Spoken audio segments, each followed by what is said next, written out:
온 나라가 미쳐버렸습니다. 잘 나가던 나라가 순식간에 부도나는 경우가 한두 번이 아닙니다. 국민이 잘못해서 나라가 망하는 경우는 거의 없습니다. 바로 지도자의 비리와 무능력 때문에 잘 나가던 나라는 끝없는 추락하고 부도를 하는 것입니다.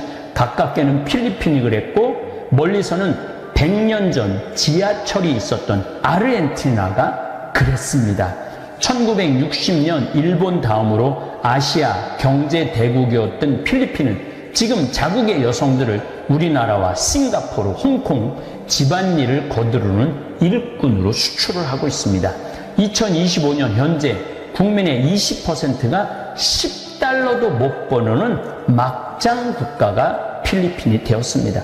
필리핀의 전설은 60년대 가면 절정이었습니다. 1960년대 대한민국의 국민소득은 북한보다 낮은 80달러였어요. 1960년대 이때 필리핀은 500달러였어요. 80달러 대 500달러. 우리나라보다 필리핀이 거의 모든 경제력을 다 합친다면 12배 잘 살았습니다. 더 무서운 사실은 1965년 일본의 국민소득은 600달러. 600달러에 필리핀은 500달러였어요. 대한민국 80달러. 감히 쳐다볼 수도 없는 상황이었습니다.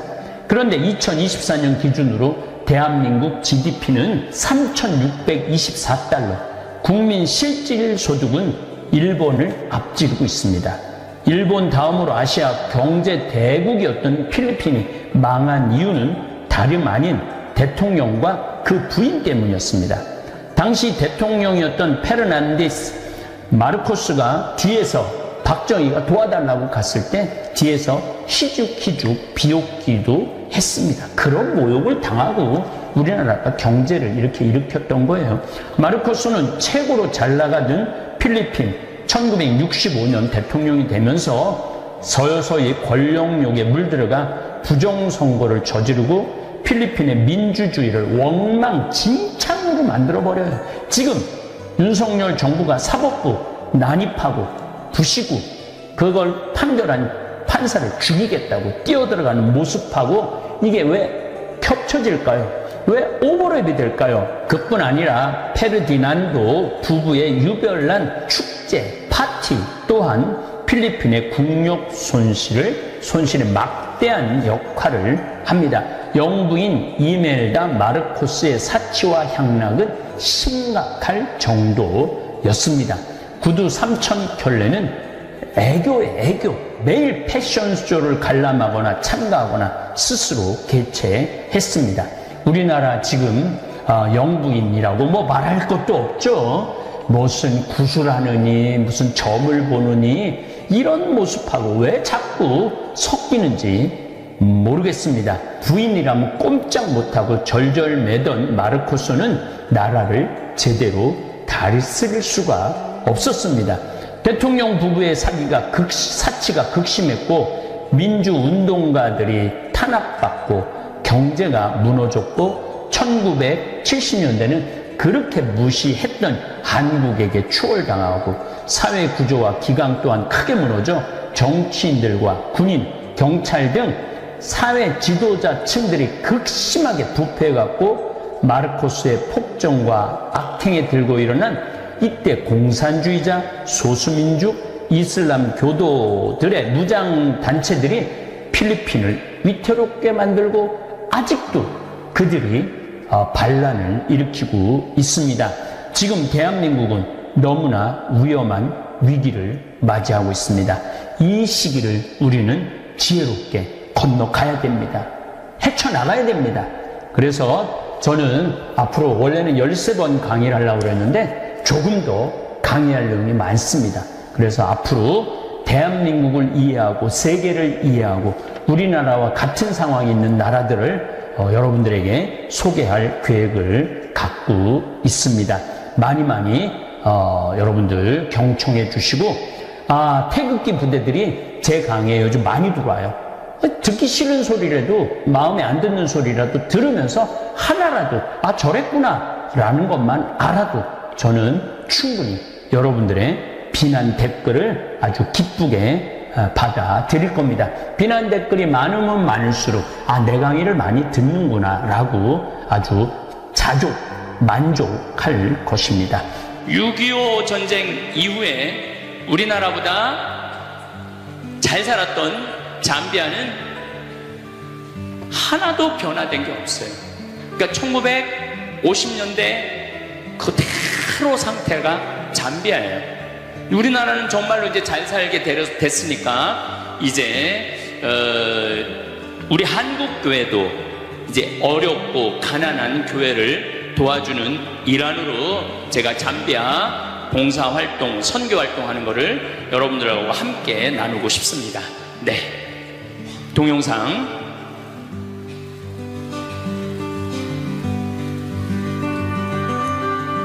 카사리아 에코시티 프로젝트입니다. 잠비아는 우리나라보다 7배 나라가 커요.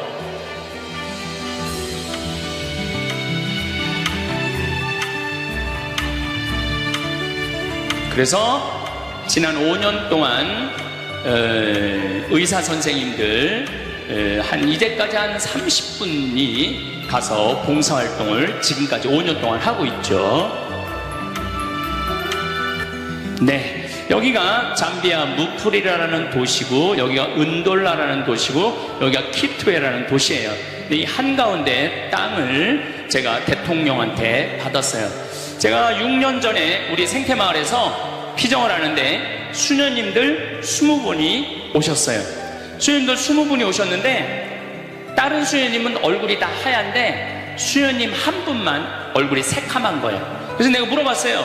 다른 수녀님들은 얼굴이 하얀데 왜 수녀님만 얼굴이 새카마냐? 이거 물어봤더니 그 수녀님이 자기는 16년째 아프리카 잠비아에서 농장을 운영하고 농업학교를 운영한다는 거예요. 제가 귀가 번쩍 뜨이더라고요. 왜냐하면 저는 한국의 생태마을 만드는 것도 꿈이지만은 외국에 아프리카에도 생태마을 하나 만들고 남미에도 생태마을 하나 만들고 미국에도 생태마을 하나 만들고 그래서 심지어 알래스카까지 가서 땅 알아보고 왔어요. 생태마을 만들려고.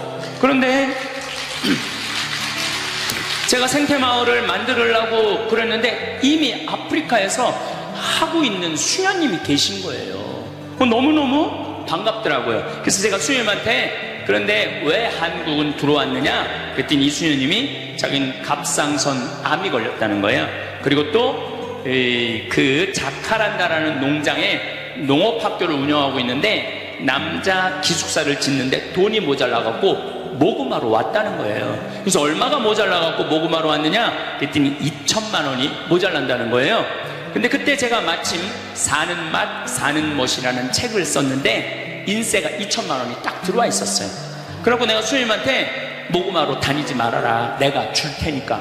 이 수녀님이 처음 보는 신부가 돈을 2천만 원 준다니까 깜짝 놀란 거예요. 근데 사실은 처음 보는 게 아니라 나하고 같은 일을 하고 있었던 수녀님이기 때문에 이미 나는 준비가 돼 있었죠. 나는 돈이 있어도 나중에 안 줘요. 줄래면 언제 줘? 지금 줘, 지금.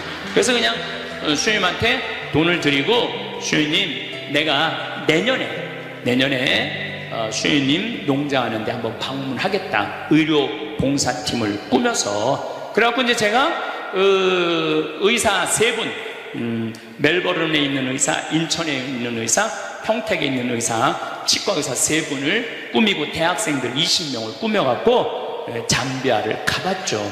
잠비아를 가봤는데 너무너무 내가 놀란 거예요. 여러분들 아프리카 하면은 비도 없으시고 땅도 그냥 막 메마르고 사람들은 말라 비틀어 죽고 막 이런 걸로 알고 있잖아요. 근데 가보니까 너무너무 아름다운 거예요. 신비의 땅이야. 그래서 우리가 아프리카를 잘못 생각하고 있는 거예요. 아프리카는요, 가난하고 고통스러운 대륙이 아니에요. 희망의 대륙이고 신비의 대륙이에요. 또 우리 인간은 어디서 나온 거야? 아프리카에서 나온 거, 탄자니아에서 나온 거, 탄자니아에서. 근데 그냥 우리는 아프리카를 착취의 대상으로, 불쌍한 대상으로, 도와줘야 되는 대상으로 생각하는 거예요. 인격 대 인격이 만나는 게 아니죠. 어쨌든 제가 잠비아에 갔다 와서 그들이 너무너무 아름답고 그들이 너무너무 순수한 거야. 그래서 내가 강의 때 얘기를 했죠. 아프리카는 너무너무 행복한 나라고, 하지만 가난하다. 가난한 사람은 행복하면 안 돼요? 여러분들 지금 조금 경제적으로 여유 없는 분들, 나는 경제적으로는 가난해도 나는 행복하면 안 돼? 똑같아. 아프리카 사람들도 행복할 자격이 있는 사람들이에요. 그래서 제가 이제 돌아와서 너무너무 감동받은 얘기를 이제 강의 때 가끔 했어요. 그런데 4년 전, 딱 요맘 성탄 전에 할머니 한 분이 날 찾아왔어요. 신부님, 저 신부님 아프리카에 농업대학 세운다는 얘기 강의를 통해서 들었습니다. 제가 농업대학 세우는데 신부님한테 후원을 좀 하고 싶습니다. 어떻게 후원을 할 거냐? 그랬더니 신부님한테 대학질 건물 돈 100억을 봉헌하겠다는 거예요. 100억을. 1억도 아니고 10억도 아니고 100억을. 제가 믿을 것 같아요? 안 믿을 것 같아요? 안 믿었죠. 그리고 저한테 부자들이 와서 많이 나한테 봉헌한다고 그래요. 신부님 봉헌한다고. 근데 나는 웬만하면 안 믿어요. 그 웬만하면 기대도 안 해요. 부자들이 와갖고 신부님 땅 팔리면은 꼭 봉헌하겠다고. 그래갖고 그냥 기대를 잔뜩 하고 있는데 그놈의 땅이 왜 이렇게 안 팔려? 10명 중에 1명 봉헌할까 말까예요. 왔다 간 분들. 그리고 우리 생태마을의 아프리카를 돕는 분들은 할머니들이야. 가장 순수한 할머니들. 그 할머니들이 1000만 원씩 100분이 도와줬어요. 그러니까 부자 100명이 와갖고 1명 도와주는 것보다 정말로 순수한 할머니들. 신부님 평생 살면서 나 어려운 사람 한 번도 도와준 적 없습니다. 근데 이번에 개를 타는데 신부님 아프리카에 우물 파주세요. 포크레인 사는 데 쓰세요. 고아원 짓는 데 쓰세요. 이렇게 보내준 분이 100분이야. 그래서 나 부자가 나한테 오는 거 그렇게 반갑지 않아요. 그냥 가난한 과부의 헌금이 진짜 헌금이라는 생각이 들어요. 그래서 난 안 믿었어요. 안 믿었는데 이 할머니가 일주일 후에 수원 교구청에 와서 교구에다 100억을 봉헌을 했어요. 기가 막힌 일이 벌어진 거죠.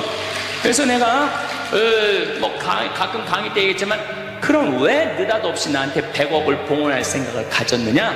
그랬더니 이 할머니가 1년 전에 강도 4명한테 납치를 당한 거야. 그래서 할머니 차에 트렁크에 실린 거야. 가방, 여행용 가방에 할머니를 딱 집어넣어갖고, 그래갖고 이틀을 끌고 다녔대요. 이 할머니는 트렁크에서 이틀 동안 있으면서, 여러분들 한번 트렁크에 이틀 갇혀봐. 여러분들 기분이 어떨 것 같아요? 그것도 강도한테 카드 다 뺏기고 죽었다 이런 생각이 들었대요. 이 할머니가 할머니 차로 납치를 당했는데, 이 할머니가 돈은 많은데 돈을 안 쓰는 할머니야. 차를 10년 동안 안 바꾼 거야. 원래 벤츠로 바꾼다고 그랬는데 나중에 바꾸려고 안 바꾸고 그냥 옛날 차를 타고 다닌 거야. 그런데 그 옛날 차니까 라디오가 고장이 난 거야. 근데 이 강도들이, 경찰들이 자기네들을 추적하러 오는지 라디오를 계속 듣고 싶은데 라디오가 안 되는 거야. 유일하게 틀은 게 CD 플레이어만 작동이 됐던 거야. 네 할머니가 위대한 일을 하나 했어요. 어디 내 강의를 들으러 와서 내 CD 화가 나십니까를 사서 차에다 넣어둔 거야. 딱 들으니까 내 강의가 나오기 시작한 거죠. 강도들이. 근데 일단 내 강의를 한번 들으면은 못 꺼요. 듣게 돼 있어요. 이틀 동안 여관에도 못 들어가고 차 안에서만 계속 있었대요. 이 강도들이 이틀 동안 계속 반복해서 듣더래요. 그 화가 나십니까 2개짜리 CD인데 그러면서 계속 웃더래요. 그리고 저는 그 다음 말씀이 더 기가 막혀요. 너희들이 이제 일단 행복하면 그 다음에 너희들이 할 일이 있다. 세상의 빛과 소금이 되라. 그래서 마태복음 5장 13절부터 16절에 보면 예수님이 뭐라고 그러셔요? 너희는 세상의 빛이다. 너희는 세상의 소금이다. 소금이 만약 짠맛을 잃으면 어떻게 하느냐? 길거리에 벗어져 갖고 사람들 발에 밟힐 것이다. 만약에 우리 교회가 지금 짠맛을 잃어버리면은 우리는 어떻게 돼? 사람들한테 밟히게 돼 있어요. 등경을 켜서 대박에 덮어두는 사람은 아무도 없다. 등경을 켜서 어떻게? 높은 곳에서 어둠을 밝히는 것이다. 너희는 세상의 빛이다. 너희의 이런 세상과 빛과 소금의 역할을 해갖고 너희의 그런 착한 행실을 보고 하느님 아버지를 온 세상 사람들이 찬양하게 하라. 그러니까 우리는 무슨 역할을 해야 돼? 세상의 빛과 소금의 역할을 해야 돼요. 사실은 세상 사람들도 우리가 빛과 소금의 역할을 하기를 바라는 마음에서 종교인들한테 잘합니다. 다른 사람에 대하는 것보다 종교인들한테 하는 게 훨씬 잘하잖아요. 그러니까 우리 수녀님들 어디 가면은 거의 무사통과예요. 우리 신부들보다 수녀님이 더 좀 값이 높은가 봐. 우리 신부들은 이렇게 로만 칼라 차도 다 보여달라고 그러는데 수녀님만 타면은 가시라고. 왜? 세상에 빛과 소금이 앉아 계신데 어디 면허증을 봐요. 세상에 빛과 소금이 계신데. 그만큼 세상 사람들이 우리한테 정말로 내가 나이가 27, 8때 내가 신부가 전 좀 일찍 됐어요. 신부가 일찍 됐는데 내가 참 놀라운 경험을 참 많이 했어요. 내가 이제 목욕탕을 이렇게, 이제 나는 취미가 목욕이 취미인데, 목욕탕에 이렇게 가서 앉아있는데, 딱 앉아있는데, 할아버지 한 분이 딱 일어나더니, 목탕 안에서 다 빨개 벗고 다 이렇게 앉아있잖아요. 할아버지 한 분이 딱 탕에서 일어나더니, 아유, 신부님 어떻게 여기로 오셨습니까? 그러는 거예요. 보니까 시장님이야. 그때 광명 시장님이야. 아유, 어떻게 오셨습니까? 그러니까 옆에 국장들이 같이 이렇게 왔는데, 아니, 시장이 일어나고 새파란 애한테 절을 하니까 저 뭔지 모르고 다 일어나서 한테 다 절을 하는 거예요. 그 목욕탕에서. 그들이 이렇게 어린 신부한테 신부님이라고 그러면서 경의를 표하는 이유는 자기네들이 먹고 살기 너무 바빠. 자기네들 먹고 살기 세상 사는 거 너무너무 바빠. 그래서 눈이 어두워. 그래서 길을 잃어버릴 때가 많단 말이에요. 그럼 길을 잃어버릴 때 한번 주일날 와갖고 신부님이 강론을 통해서 당신이 지금 가는 길은 틀린 길이니까 이 길로 가야 됩니다 하고 얘기를 해주는 게 빛의 역할이에요. 그리고 세상 사람들은 그 역할을 원합니다. 그게 소금의 역할이에요.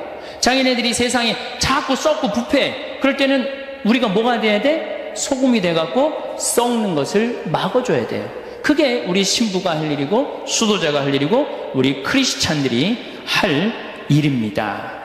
그런데 우리 교회는 그 역할을 역사를 보면 어느 순간인가 딱 안 해버립니다. 지금 지구는 고생대, 중생대, 신생대 이 세 시기를 거치는데 지금은 신생대의 맨 마지막 시기로 봅니다. 신생대의 맨 마지막에 탄생한 존재가 누구냐? 인간이에요, 인간. 그러니까 어떻게 보면 창조의 최고 정점이 인간이에요, 인간. 그 중에 진짜 정점이 뭐예요? 여러분들 맨 마지막으로 창조하면 창조할수록 그게 완성품에 가까워요. 아담이 먼저 창조됐어요? 이브가 먼저 창조됐어요? 아담이 먼저 창조됐죠. 그 다음에 창조된 게 누구야? 그러니까 남자보다 더 완벽한 게 누구야? 이브야. 그러니까 이 지구의 마지막 주인공은 누가 돼야 돼? 이젠 바야흐로 여자의 시대로 넘어가고 있는 거예요. 내가 이렇게 강의 이제 할 날이 얼마 남았을지 나도 잘 몰라. 언제 이제 밀려날지도 모릅니다. 지금 중고등학교 아이들, 내가 여기 지금 미국 가고 없는 우리 저 양 신부님, 옛날에 교도소 사목하는 신부님, 이 중학교 복사 여자아이가 그런다는 거야. 난 커서 신부 된다. 야, 걔네들 머릿속에는 남녀 구분이 없는 거야, 이제. 왜 남자만 신부가 돼야 되느냐? 난 커서, 중학교애가, 난 커서 뭐가 되겠다? 신부가 되겠다. 굉장히 의미심장한 얘기 같아요. 우리 교회가 그거 잘 받아들여야 되지 않을까, 좀 그런 생각을 합니다. 이제까지 인간은 인간에게만 관심이 있었어요. 인간에, 지구에도 관심이 없었고 우주에는 더 관심이 없었어요. 근데 이제는 지구에도 관심을 가져야 되고 우주에도 관심을 가져야 돼요. 교회가 여러분들 우주에 관심을 가져야 돼요. 여러분들 코페르니쿠스의 전환이라는 얘기 아세요, 모르세요? 코페르니쿠스의 전환 몰라요? 유명한 얘기인데, 갈릴레오 전에 지구가 둥글다고, 이 지구가 태양을 돈다고 주장한 사람이에요. 근데 이 사람이 천주교 신부였어요. 이 공부 조금만 한 사람이면은 그 신부까지는 몰라도 코페르니쿠스의 전환을 하라고 굉장히 많이 강의를 들어요. 근데 그 사람이 신부였어, 신부. 그러니까 그때까지 누가 주도를 했어? 신부가 주도를 했어요. 그때까지, 그 코페르니쿠스 때까지 누가 세상을 주도해 왔느냐? 신부가 천문학자이면서 수사학자면서 강론가면서 언어학자면서 역사학자면서 신부가 다 했어요. 그러니까 신부가 다 하니까 어떻게 세상을 끌고 나갔단 말이야. 그런데 그 코페르니쿠스의 전환이 있고 난 다음부터 이게 세상은 전환을 했는데 교회는 거꾸로 전환을 합니다. 다 포기하고 아무것도 관심을 안 가져요. 성서에만 관심을 갖기 시작해요. 그리고 이제 학문이 전부 다 나눠져 가요. 그러니까 우리는 거기에 관심을 가질 수도 없고 전문적인 조언도 해줄 수가 없는 거지. 빛의 역할을 포기한 거죠. 소금의 역할을 포기한 거죠. 그들이 그런 학문을 한다고 살아가는 거하고 연관 없는 게 아니잖아. 다 살아가는 거에 연관이 있고 결국은 하느님의 질서 속에서 살게 돼 있는 건데 그런 질서가 다 망가진 게 500년 만에 그렇게 망가진 거예요. 저는 이 환경이 이렇게 파괴되고 자연을 이렇게 망가뜨린 건 결국은 주님의 질서를 우리가 세상에 적응하지 못했기 때문이라고 저는 생각을 합니다. 요즘은 뭐라고 부르냐면 타이타닉 비극이라고 그래요. 1890년대 맨 마지막에 이 영국에서 타이타닉 배가 이제 떠납니다. 근데 많은 사람들이 반드시 떠나면은 어떻게 될 것이다? 침몰할 것이다. 근데 우기고 떠나요. 결국은 어떻게 돼요? 뻔히 침몰할 걸 보고 가고 있는 거예요.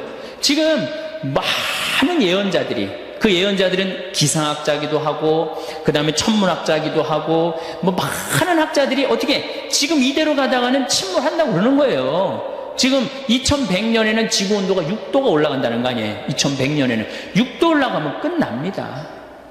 끝나는 거예요. 100년이면 여러분들 우리한테는 긴 건지 모르지만은 45억 년의 지구 역사를 보면 찰나야 찰나. 그러니까 지금 이거 이대로 가다가는 이제 침몰할 거다 그리고 이제 침몰을 하게 되는 거예요. 그러니까 우리가 지금 저는 이 시기가 우리 교회에 있어서 아주 중요한 시기라고 생각을 해요. 자, 이제 좀 재미난 얘기를 지금부터 굉장히 재미나요. 나만 재미난지 모르지만은 재미납니다. 인류 역사, 그전 역사는 공룡의 역사 말고 인류 역사만 딱 보면요, 제일 먼저 신이 이 세상을 통치합니다. 뭐든지 신한테 물어봐요. 뭐든지. 그러니까 신의 뜻에 따라서 합니다. 여러분들 주몽, 고구려 세운 주몽 항상 뭐가 나와요? 무슨 사제들이 항상 나왔고 항상 물어보죠. 그렇죠? 그만큼 고구려 시대만 해도 누구 중심이야? 신 중심이에요. 태왕사신기 전 많이 못 봤는데 태왕사신기도 전부 다 누구의 뜻을 실현하려고 그래? 신의 뜻을 실현하려고 그러는 거예요. 그러니까 처음에는 모든 우리나라뿐만 아니라 다른 모든 나라가 다 누구의 뜻에 의해서 인간이 움직였어요? 신에 의해서. 그러니까 인간은 신에 완전히 구속돼 갖고 신의 뜻에 따라 살았어요. 그러다가 아니지, 이 신이 뭐 우리한테 모두 이렇게 다 지배를 할 수 있나? 우리가 이 왕으로 한번 가보자. 그래갖고 신으로부터 해방하기 시작해요. 누가 이제 중심을 돼? 왕이 이제 중심이 되기 시작해요. 왕. 그래갖고 이제 파라오 같은 경우는 지가 신이라고 그래. 사람이면서도. 그래갖고 이집트 모든 사람들이 노예가 돼버리잖아요. 왕에. 그러니까 왕에 다 귀속이 돼요. 그러니까 그때는 뭐 자유인이든 노예든 거의 자유가 없었어. 다 왕 중심으로. 그냥 왕이 죽자 그러면 다 같이 죽어도 아무 상관없는. 그러니까 그때는 인간 대접 못 받았던 거죠. 왕이 중심이 되다가 그 다음에는 이제 누가 중심으로 되냐면 영주 중심으로 이제 분권화가 됩니다. 영주들이 딱 이제 권력을 쥐기 시작해요. 그러면서 이제 왕은 이제 좀 위력이 좀 많이 떨어지죠. 어느 영주, 우리가 말하는 백작, 공작 뭐 그런 이제 영주들 중심으로 쫙 돼요. 그래서 굉장히 또 많이 권력이 어떻게 돼? 많이 분산됐죠. 아니 신에서부터 왕으로 분산되다가 왕에서 영주로 분산되니 얼마나 많이 분산이 된 거예요. 영주로 내려가는데 이제 그 다음에 누구한테로 내려가냐면 사장한테 내려가요. 부르주아한테 내려가는 거예요. 돈 많은 사람한테 많은 자유가 생기기 시작합니다. 돈 많은. 그래갖고 이제 1800년대부터 누가 완전히 정말 실권을 잡아요. 공장 운영하는 사람들. 이런 사람들이 완전히 팔자 피는 거죠. 그 공장 운영하는 사람들 한둘이야? 엄청나게 또 많은 사람들이 자유를 누리기 시작을 해요. 그걸 보더니 가만히 있더니 이제 내려올 때까지 다 내려왔어. 사장, 평민까지 다 내려왔어. 평민 중에 돈 많이 버는 사람까지 내려왔잖아요. 그러다 보니까 이 프로레타리아, 노동자들이 니네만 사람이냐? 우리도 사람 대접을 좀 해야 되겠다. 그리고 들고 일어나는 게 공산혁명이에요. 이거는 공산혁명은 단순히 무슨 다 잘 먹고 잘 사자가 아니라 남자의 해방을 얘기합니다. 그 노동자의 해방에, 남자의 해방인 동시에 누구의 해방이야? 노동자의 해방에. 그러니까 엄청나게 많은 사람들이 이제 자유를 얻었지. 그렇죠? 이제 그리고 난 다음에 이제 민주주의가 시작된 거예요. 민주주의가 시작되면서 아직 해방되지 못한 세대가 나옵니다. 누가 나와요? 여성이 해방되지 못해요. 그렇죠. 다 해방됐는데 왕으로부터 해방되고 영주로부터 해방되고 사장으로부터 해방되고 이제 남자로부터 이제 해방되려고 그러는 이제 유일한 이제 층이 누구야? 여자들이 이제까지는 성적인 도구로 전락했는데 이제는 우리도 세상의 주인공이다. 하늘에 계신 우리 엄마다. 이러면서 여자의 해방이 이제 온 세상에 그러니까 대통령들이 여자 대통령이 얼마나 많이 나오고 있어요, 지금. 지금 북미만 여성 대통령이 안 나왔어요. 북미만. 많은 대륙 중에 북미만 여성 대륙이 안 나왔어요. 이번에 힐러리 클린턴이 되려고 그러는데 내가 또 떨어졌어요. 그래서 북미는 조금 나중에 또 나오지 않을까 그런 생각이 드는데, 그러니까 이제 여성 대통령이 나올 정도가 됐으니 이젠 누구도 이제 해방이 된 거예요? 여성이 해방된 거예요. 자, 그러면은 인간의 역사를 가만히 들어보면은 왕시대, 노예 있었죠. 제가 요즘 박경리 씨 토지를 21권을 전권을 다시 이제 읽고 있는데 정말로 인간 대접 못 받은 사람 너무 많아요. 종들. 그렇죠? 지금 종 있어요, 없어요? 지금도 물론 못 먹고 못 사는 사람들 있죠. 하지만 그런 큰 역사의 줄거리에 보면 지금 지금 여자들이 이 시간에 어딜 지금 나와서 강의를 듣고 있어. 시대가 완전히 많은 사람들한테 자유로워진 거예요. 점점 시대는 망가지는 게 아니고 역사로 보면 성숙돼가고 완성돼가는 거예요. 이게 오메가 포인트라는 거예요. 그리스도 오메가 포인트로 간다는 거예요. 테이야르드 샤르댕이라는 우리 환경을 이렇게 공부하는 신부들한테 최고로 유명한 사람은 테이야르드 샤르댕이라는 신부님이에요. 두 번째로 유명한 신부는 토마스 벨이라는 신부님. 지금도 토마스 벨의 신부님 캐나다에 있어요. 내가 97년도에 토론토 세미나 참석을 해갖고 그 할아버지를 만났어요. 지금 90이 훨씬 넘었는데 정말로 겸손하고 정말로 저분은 정말 동양적인 사고를 갖고 있구나 그런 생각을 했어요. 얘기를 조금 해보는데 영어를 제대로 알아듣지도 못하는데 그 설명을 참 잘하시면서 난 화장실에서 만났어요. 화장실에서 만나갖고 난 한국에서 온 신부인데 당신을 너무너무 존경한다. 왜냐하면 그분이 그때 지구를 움직이는 500인에 선정이 됐었거든요. 그래서 아주 만날 수 있는 영광이 있었죠. 어쨌든 그 역사로 본다면 지금은 어때? 모든 사람들이 자유를 선택할 수 있고 노예가 아닌 상태 지금 지구의 역사는 발전하고 굉장히 좋아진 시대예요. 사실은. 그런데 너무 좋아지다 보니 지금 어떤 결과가 나오느냐. 인간이 이제 내가 아까 너무 앞서 나가듯이 인간도 너무 앞서 나가는 거예요. 그래서 누구를 착취하느냐? 자연을 착취하고 있는 거예요, 지금. 그래서 이제 자연을 착취하게 되면은 인간까지는 해방이 됐는데 누가 해방이 못 된 거예요? 자연이 해방이 못 된 거예요. 그래서 이 자연의 해방을 위해서 결국은 누가 애를 써야 되냐? 우리 인간이 애를 써야 되고, 그 다음 맨 마지막에 온 누구? 여성이 앞장서야 된다는. 그래서 환경운동은 사실은 여성 환경운동가들이 굉장히, 레이첼 카슨이라고 여러분들 침묵의 봄 쓴 분 계시죠? 여성이죠. 그 다음에 제가 말한 테오콜 분도 여성이에요. 그러니까 여성 환경운동가들이 굉장히 남성보다는 여성이 훨씬 섬세하고 자연 친화적이라고 그래요. 그래서 우리 교회도 나는 여성을 많이 키워야 되지 않느냐, 환경운동에. 그래서 여성들이 많이 나오길 바라요. 신부들이 막 나서는 것보다도 여성들이 나서는 게. 그리고 이제는 신부에 의존하는 시대는 끝났어요. 옛날에는 대학 졸업하고 그 대학원 졸업하는 거 군에서 누구 하나밖에 없어? 신부밖에 없어요. 근데 지금 제가 깜짝깜짝 놀라는 게 우리 생태마을에 우리 회원들 저기 회원이 한 15,000명 되는데 찾아와요. 신부님 제가 회원에 가입했습니다. 다 박사야 다 석사고. 그런데 관심 있는 사람들이 다 박사고 석사예요. 그러니 신부보다 훨씬 전문적인 지식을 갖고 있는 사람들 아니에요. 이제는 협조의 시대. 그래서 이제는 테크놀로지, 하이 테크놀로지 그러잖아요. 이 기술도 너무 발전하고 세상이 너무 다양화되고 이게 다변화되고 이런 사회에서 교회가 도대체 어떤 역할을 해야 되느냐, 큰 숙제죠. 그런데 그리스도교의 최고의 장점 뭐냐? 리어댑테이션이에요. 리어댑테이션, 재적응. 이게 교회의 최고의 장점입니다. 구약시대는 고대 근동지방의 신화나 설화를 야훼 신앙에 접목시킵니다. 이게 무슨 얘기냐? 여러분들 구약시대, 구약성서에 나오는 거요, 고대 다 나온 얘기들이에요. 노아의 홍수, 다 나온 얘기들이에요. 다 나온 얘기를 그 안에 다 끌어들여갖고 야훼 신앙하고 합칩니다. 그래갖고 그걸 발전을 시키는 거죠.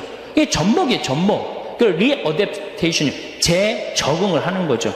그 다음에 사도 바오로는 그리스 사상을 그리스도교와 접목을 합니다. 그래서 우리가 이해하기 아주 쉽게 싹 접목을 해요.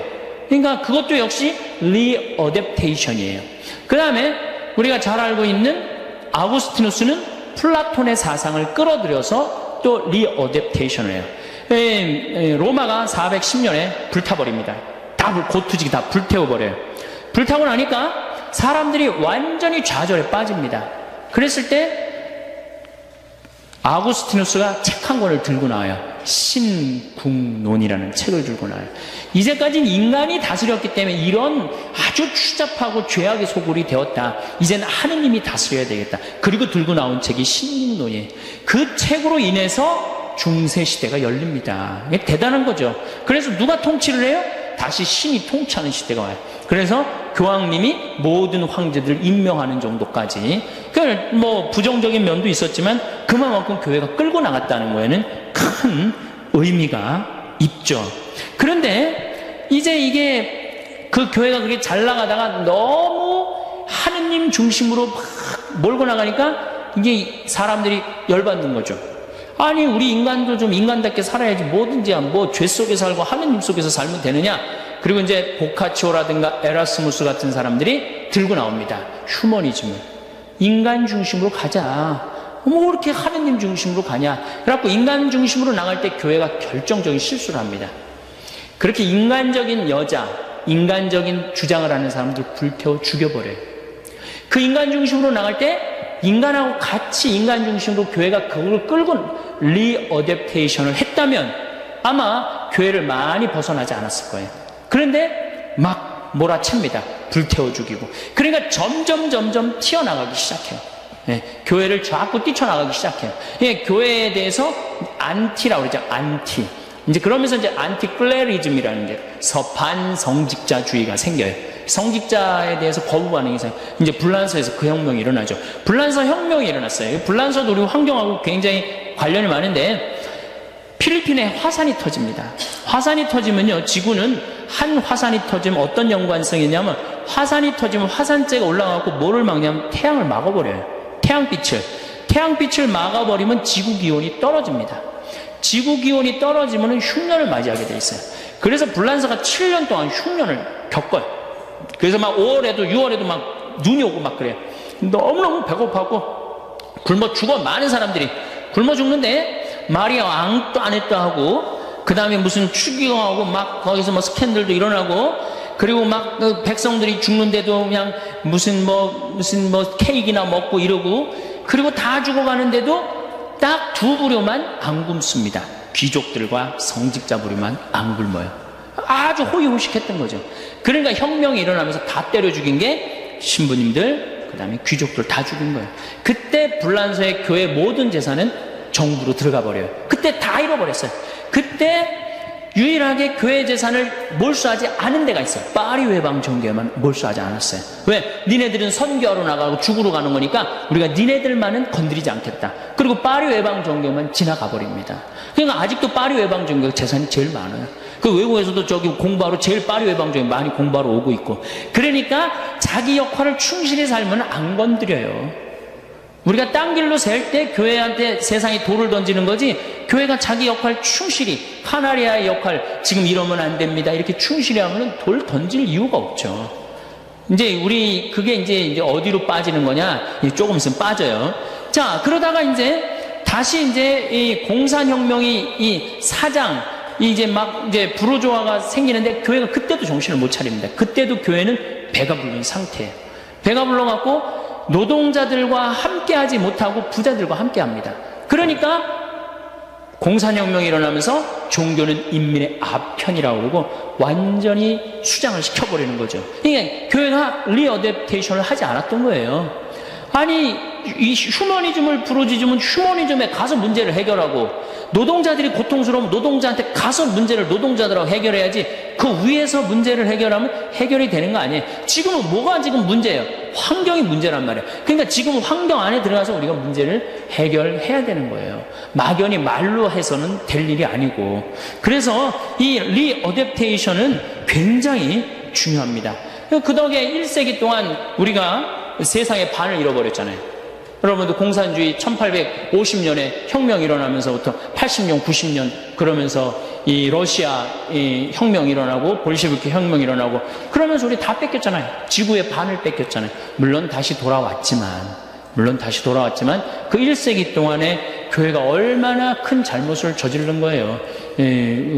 우리 주님의 2000년을 이어온 주님의 진리를 전파하지 못했다는 건 우리한테는 큰 타격이죠. 이제 그래갖고 이제 한국에 이제 천주교가 딱 등장을 해서 200년 전에 한국 천주교가 들어왔어요. 들어왔는데 처음에 어떻게 됐어? 처음에 안 죽으려고 여기저기 산속으로 다 들어갔죠. 예. 처음에는 다 학자집 자식이었단 말이야. 잘 배웠는데 이게 안 죽으려고 산속으로 들어가니 출세할 길이 있어요, 없어요? 출세할 길이 없는 거야. 그러니까 우리 신앙의 선조들은 아주 부귀영화를 다 포기하고 산속으로 다 들어가 살았어. 그러니 공부를 할 수 있나, 뭘 할 수 있나. 그러면서 우리가 일제시대까지 암흑을 맞아요. 천주교가. 암흑기를 맞아요. 1950년대까지 천주교는 암흑기였어, 암흑기. 그리고 천주교 믿으면 다 죽는다고 그래갖고 천주교 교우들은 다 쉬쉬해갖고 지금도 자기 천주교 믿는 거 그 전통 이어받아갖고 쉬쉬하잖아. 네, 지금도. 성호도 어디 가면 안 긋고. 그게 이 슬픈 역사의 잔재야, 잔재, 여러분들. 예. 그런데 1950년세부터 방인사제가 나오기 시작해요. 방인사제가. 우리나라 순수한 이 한국 신부들이 나오기 시작해. 그러면서 이제 1960년대, 70년대 들어서면서 유신헌법에 정의구현 사제단이 앞장서서 많은 사람들을 받아들이기 시작해요. 그러니까 세상에 빛의 역할을 한 거야, 안 한 거야? 한 거죠. 그러니까 세상은 또 누구한테 몰려들기 시작해? 천주교를 믿고 천주교에 의지하기 시작해요. 빛의 역할을 하면 어떻게 돼? 다 따라오게 돼 있어요. 빛의 역할을 안 하면은 안 따라오고. 근데 70년대, 80년대 이제 50이 들어서면서 뭐 지금 김승호 신부님 돌아가셨지만은 김승호 신부님 그 박종철 사건 뭐 그다음에 6.29 선언 이렇게 낼 때까지 우리 천주교가 혁혁한 공을 세웁니다. 그러면서 종교 신뢰도 1위가 뭐야? 천주교. 그 다음에 제일 믿을 만한 직업인 1위가 신부. 추기경님, 제일 존경스러운 사람 1위가 추기경님. 그거를 계속 고수를 합니다. 근데 어느 순간 다 떨어지기 시작해요. 바로 그게 교황님 오시고 난 다음에 90년대 들어서면서부터 그때부터 길을 잃어버려요, 천주교가. 왜 길을 잃어버렸냐? 갑자기 너무 교우들이 폭발적으로 늘어나 버려요. 폭발적으로 늘어나 버리니까 갑자기 이 늘어나는 이 교우들을 주체할 길이 없으니까 이때부터 천주교의 붐이 일기 시작해. 무슨 붐이 일기 시작하냐면 성당 짓는 붐이 일기 시작해. 분가하는. 이게 뭐 우리 수원교가 가장 그 전국 교우 중에 제일 많이 하죠. 왜냐하면 다 우리로 몰려오니까. 참 우리 수원교 오신 분들도 다 불쌍해요. 우리 주교님도 그렇고. 왜냐면 뭐 분당 하나 생긴다. 그럼 뭐 성당 10개 줘야 되니 그거 어떻게 앉을 수도 없고, 질 수도 없고. 그러면 또 동탄에 또 해갖고, 동탄에 또 하면 또 거기다 또 해야 되고, 뭐 광교 신도시 또 생기고, 광교 신도시 해야 되고, 판교해야 되면 판교해야 되고. 참 이렇게 그거를 감당을 하지 못하는 두 가지의 우리가 딜레마에 빠져 있는 거예요. 밀려오는 교우들을 수용을 해야 되겠고, 시대는 급변하고 있고, 이걸 어떻게 해야 돼? 어떻게 해야지 지혜롭게 이 문제를 우리가 해결하고 다시 정말로 세상의 빛과 소금의 역할을 해야 되느냐. 이게 이제 우리 큰 숙제인 겁니다. 빛과 소금의 역할을 어떻게 해야 되느냐. 저는 제일 천주교의 불만이 뭐냐면 띠두르고 선교하러 나가는 게 제일 불만이에요. 띠두르고 길거리에 나가고 이른 양 찾기, 새 양 찾기, 헌양 찾기 뭐 이런 양 찾기 운동 하잖아요. 물론 나름대로 의미가 있고 결코 헛된 일은 아니라고 생각해요. 그런데 문제는 이런 양을 찾고 새 양을 찾고 헌양을 다 찾아갖고 들어왔더니 맨날 성당 분가해야 된다. 그리고 이런 양, 새 양, 헌양이 막 길거리에서 찾을 때 뭐가 있는 줄 알았더니 얼마나 쌀쌀 맞아. 천주교들 쌀쌀 맞아, 안 쌀쌀 맞아요? 쌀쌀 맞자. 개신교는 가면 막 아유 새로 오셨다고 그러고 막 그럼 올 땐 뭐 띠두르고 막 오시라고 그러고 가보니까 아무도 아는 체 있는 사람이 하나도 없어. 어느 정도로 우리 천주교 교우들이 쌀쌀 맞으냐면은 내가 그 안양 비산동 성당 보좌 신부할 때 형제 하나가 교리를 너무너무 열심히 받는 거예요.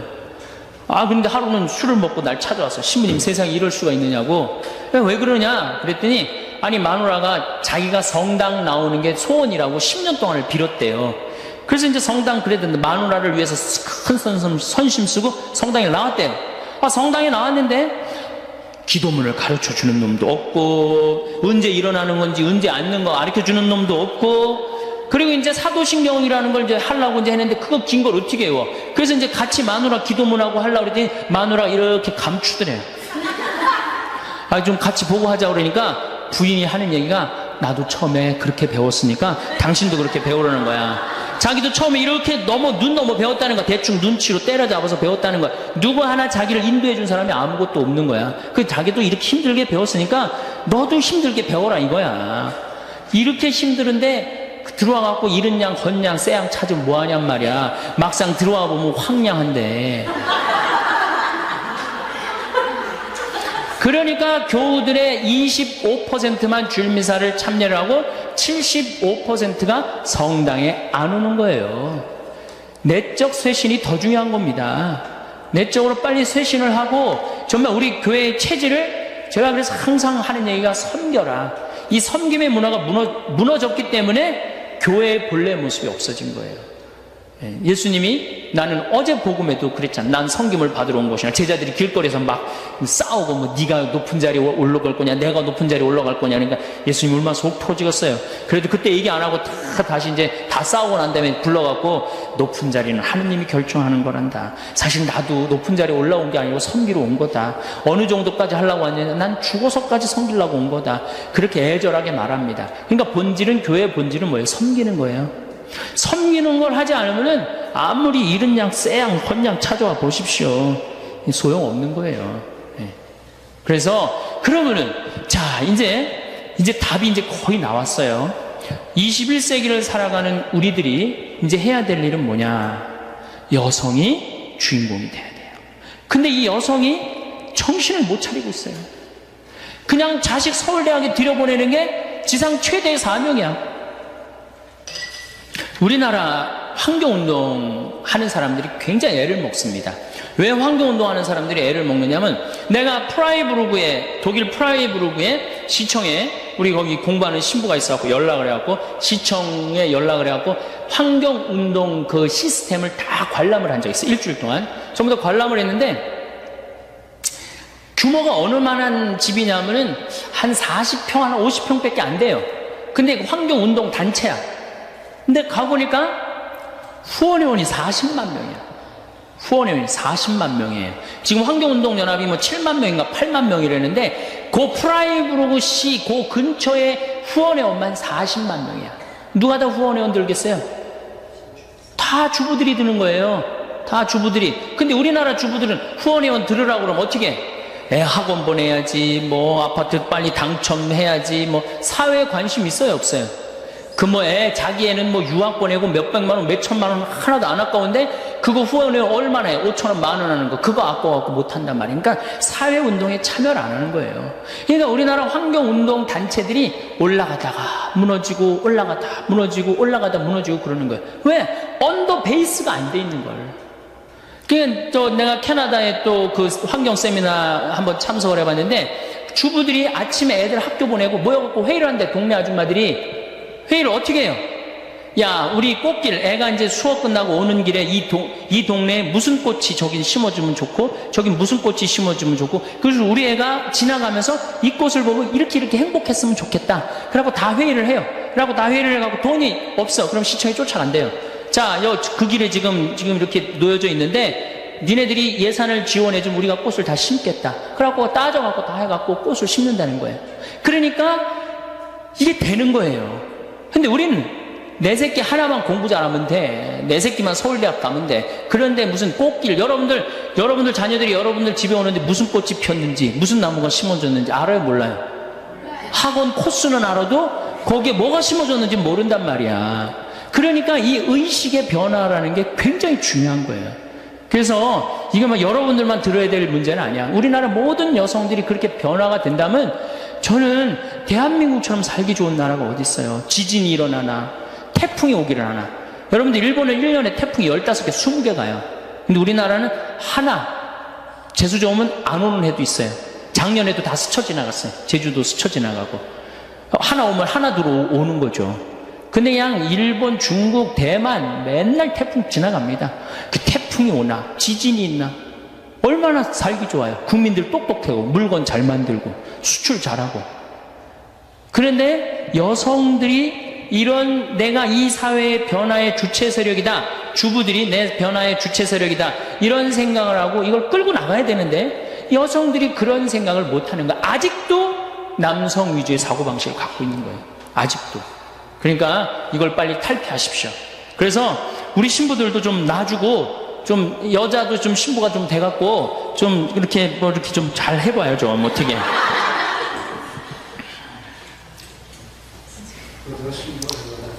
예? 아, 시집 올 때 신부, 그런 신부 말고. 네. 자, 환경 문제 조금 더 얘기를 하도록 하겠습니다. 자, 그러면은 하느님이 우리 인간한테 공짜로, 하느님이 우리 인간한테 공짜로 준 게 뭐가 있죠? 늘 하는 얘기지만 햇빛, 공기, 물, 땅 공짜로 주시죠? 여러분들, 우리가 이 공짜로 주는 거 돈 주고 쓰기 시작하면 멸망에 가까운 거예요. 그런데 여러분들 땅 공짜로 쓰세요, 안 쓰세요? 돈 내죠? 거기 중앙은, 안양 중앙은 한 평에 얼마나 해요? 예? 500만 원, 1000만 원, 그 시장은 한 1000만 원 넘을걸? 서울은 뭐 전체가 1000만 원 넘었다며요. 우리 평창은 공짜로 쓰라고 그러는 걸 돈 주고 쓰기 시작하면 스트레스 받기 시작하는 거예요. 우리 평창은 한 평에 5만 원이에요. 그러니까 평창보다 중앙이 200배 멸망에 가까운 동네예요. 뭐하러 거기서 살아? 빨리 땅 팔고 어디로 이사 와요? 평창으로 이사 오세요. 이게 도시에서 많이 떠나면 떠날수록 그 국가는 좋다는 거예요.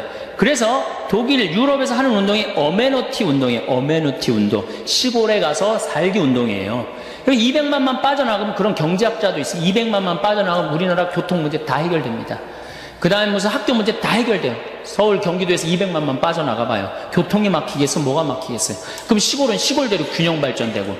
여러분들, 제가 이 평창 영월 정선 다니면서 폐허 많습니다. 폐허가 왜 그렇게 서울로만 몰려가려고 그러는지 이해가 안 돼요. 근데 문제는 우리 흙을 밟아요, 안 밟아요? 흙을 안 밟아요. 딱딱한 아스팔트, 콘크리트 밟는 거예요. 그 정신 감정해 보면은 반 이상이 제정신이 아니라는 거예요.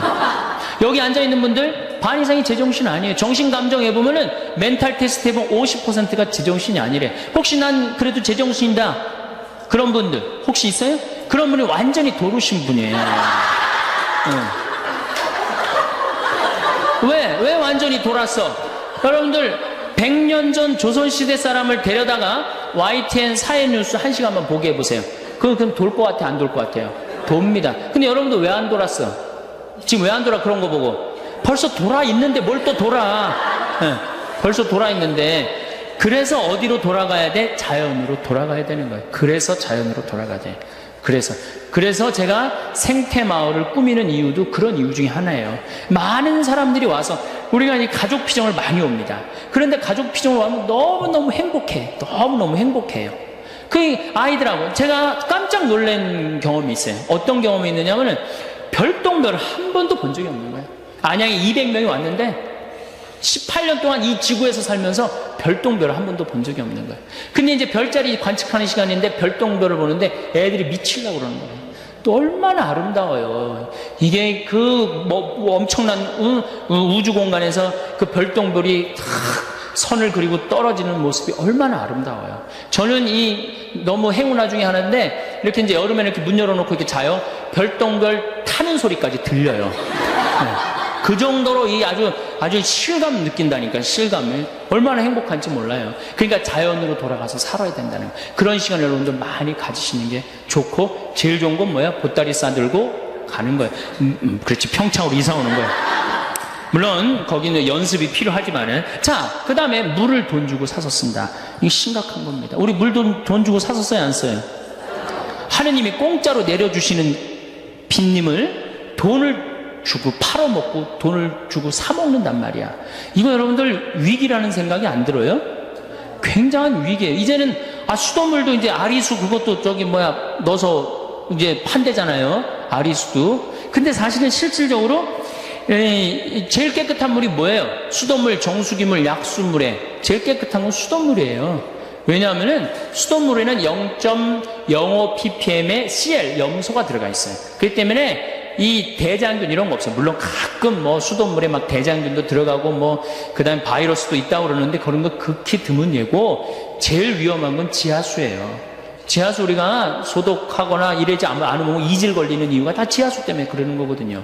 근데 깨끗한 수돗물은 안 먹고 어떻게 약수물이라고 막 그런 거 해갖고 이질 걸리고 그런 거 그냥 벌컥벌컥 먹는단 말이야. 너무너무 안타까운 거야. 여러분들 대장균이 여러분들 화장실에 가갖고 큰일 한번 보면 대장균이 몇 마리가 나오냐면 4조 6천만 마리가 나와. 화장실에 가서 큰일 보고 손 안 씻고 나오면은 사람이 나오는 게 아니라 누가 나오는 거? 대장균이 나오는 거, 대장균이. 그러니까 꼭 손을 씻어야 돼요. 근데 대장균이 수돗물이 제일 안 나옵니다. 실질적으로. 그 다음에 정수기 필터링 제도 안 하고 필터 교환해주지 않으면요, 대장균 증식 금방 해버려요. 제일 깨끗한 건 수돗물이야. 근데 우리는 안 믿어. 국민의 1%인가 2%만 수돗물 먹고 나머지는 다 딴물 먹는다는 거예요. 왜? 딴물 다 먹어요. 제정신이 아니니까 제일 깨끗한 물을 안 먹는 거예요. 자, 땅 돈 주고 써, 물 돈 주고 써. 그 다음에 공기 돈 주고 마신다. 이러면 이제 끝나는 거죠. 그런데 이미 설악산 공기, 제주도 공기 다 팝니다. 저녁에 애들이 정신 맑아지는 공기하고 1,000원짜리 사갖고 마셔요, 안 마셔요? 마시죠? 파는 거 아시죠? 내가 청담동 성당에 한번 환경 강의 전부 다 가갖고 이제 공기 사먹는 한 3년 전인가 공기 사먹는 시대가 올 겁니다. 그랬더니 청담동에서 그러더라고. 벌써 사먹고 있다는 거예요. 공기를 사먹는다. 이거 제가 이제까지 막 어렵게 얘기한 얘기 다 까먹고 이거 벌써 4개 공짜로 사 먹으라는 거 3개 돈 주고 사 먹으면 어떻게 되는 거예요? 끝난 거예요. 이제 갈 때까지 간 거예요. 4번째, 햇빛을 돈 주고 쓴다. 그러면은 끝나는 거예요. 근데 우리 햇빛 마음대로 쬐 수 있어요, 없어요? 여러분들 그 공원에 내가 분당 율동공원에 내 분당에서 본당 신부할 때 경기도 광주에서 본당 신부할 때 율동공원에 나가면은 깜짝 놀랍니다. 외계인이 막 돌아다니는 것 같아요. 여기는 챙 이렇게 쓰고요. 여기는 공기 들어가지 말라고 여기 또 이렇게 나온 거 하고, 그게 외계인이지 그게 사람이에요? 그러니까 이 지구가 벌써 이게 우주에 있는 어떤 별로 변해가고 있는 거예요. 난 그 패션을 보고 너무너무 슬퍼요. 너무너무 슬퍼요. 이게 오존층 파괴라는 게요, 우리가 25km 성층권에 있는 O3라는 이 막이, 이게 지구의 보호막이에요. 이게 42억 년 동안 형성됩니다. 근데 이걸 단 100년 만에 다 깨버려요. 뭘로? 스프레이로. 100년 만에 다 깨버리는 거예요. 에어컨 냉매제로, 냉장고 냉매제로 이걸 다 깨버리는 거예요. 그러니까 그 구멍이 남극의 공기층이 넓습니다. 그러니까 남극이면 호주하고 뉴질랜드에 그 구멍이 뚫려버린 거예요. 거기에 피부암 환자들 많고, 거기에 양들이 눈 멀어갖고 죽어갖고, 그 양들 껍데기는 전부 다 벗겨갖고 양모로 쓰고, 살은 전부 다 어디다 보냈어? 영국으로 수출했어. 그래갖고 그거 막 갈아갖고 막 소한테 먹였어. 풀 먹는 소한테 이 고기를 먹이니 그게 그 소가 제정신이겠어요? 안 제정신이에요? 그 미친 거. 그게 광우병이에요. 소는 뭘 먹어야 돼? 풀을 먹어야 되는데 빨리 살찌려고. 이게 모든 근원은 다 누구한테 생긴 거야? 우리 인간한테 생긴 거예요. 그 인간의 병을 치료해주는 공동체가 누구야? 교회야, 교회. 교회가 치료해줘야 되지 않아요? 그 썩은 거를 이 소금을 뿌려갖고 썩지 않게 해줘야 되는 공동체가 누구예요? 교회예요. 우리야, 우리 남이 아니고. 근데 우리가 이게 역사적으로 건물 짓다 망한 데 많이 있습니다. 우리 가톨릭이 뭐 짓다 망했어요? 베드로 성전 짓다 망합니다. 베드로 성전 짓다 누가 뛰쳐나가요? 루터가 뛰쳐나가잖아요. 그래갖고 지금 개신교가 5억 아니야, 5억 6천인가 그래. 세계 전체 개신교가 뛰쳐나가고 5억을 잃어버린 거야. 우리가 가톨릭이 11억인가 그런데 반쪽이 날아간 거 아니에요. 베드로 성전 짓다가. 그러니까 제가 건물 짓는 것에 대해서 굉장히 알레르기 반응이 있는 이유가 그거예요. 역사적으로 보면 건물 짓다 망하게 돼 있는 거거든요. 고려불교가 왜 망했어요? 고려가 왜 망했어요? 절 짓다 망한 거예요. 절 짓다. 왜냐하면 절을 지면 세금을 안 내도 됐거든요. 그때 그냥 막 너도 나도 절 진 거예요. 그러니까 나라 경제가 흔들려갖고 무너진 거예요. 인도가 타지말 마누라 무덤 짓다가 그렇게 된 거 아니에요. 그 꼴 난 거 아니에요. 그러니까 건물을 크게 짓는 건 자랑스러운 일이 아니에요. 건물을 크게 짓는 건. 이게 건물을 크게 짓다 보면은 정신이 황폐해집니다. 정말 우리가 필요한 건 뭐야? 정신적인 성전이 필요한 거야. 46년 만에 지은 성전을 예수님께서 과감하게 허물라고 그러잖아요. 그리고 며칠 만에 짓겠다고 그래요? 3일 만에 짓겠다. 그게 살아있는 사람이라는 거예요. 사람이 정신이 살아있으면 그게 곧 성전이고 그게 곧 세상의 빛이고 그게 곧 세상의 소금인 거예요. 자기 모습을 딱 보고 그래, 내가 나한테 축하를 해줘야 되겠다. 그리고 자기를 꼭 끌어안았대요. 그러면서 이렇게 말했대요. 그 신부님 본명을 내가 좀 바꿀게요. 베네딕토야, 너 정말로 수고 많이 했다. 너 10년 동안 얼마나 애만 있었느냐. 그 자기를 이렇게 토닥토닥 거려줬대요.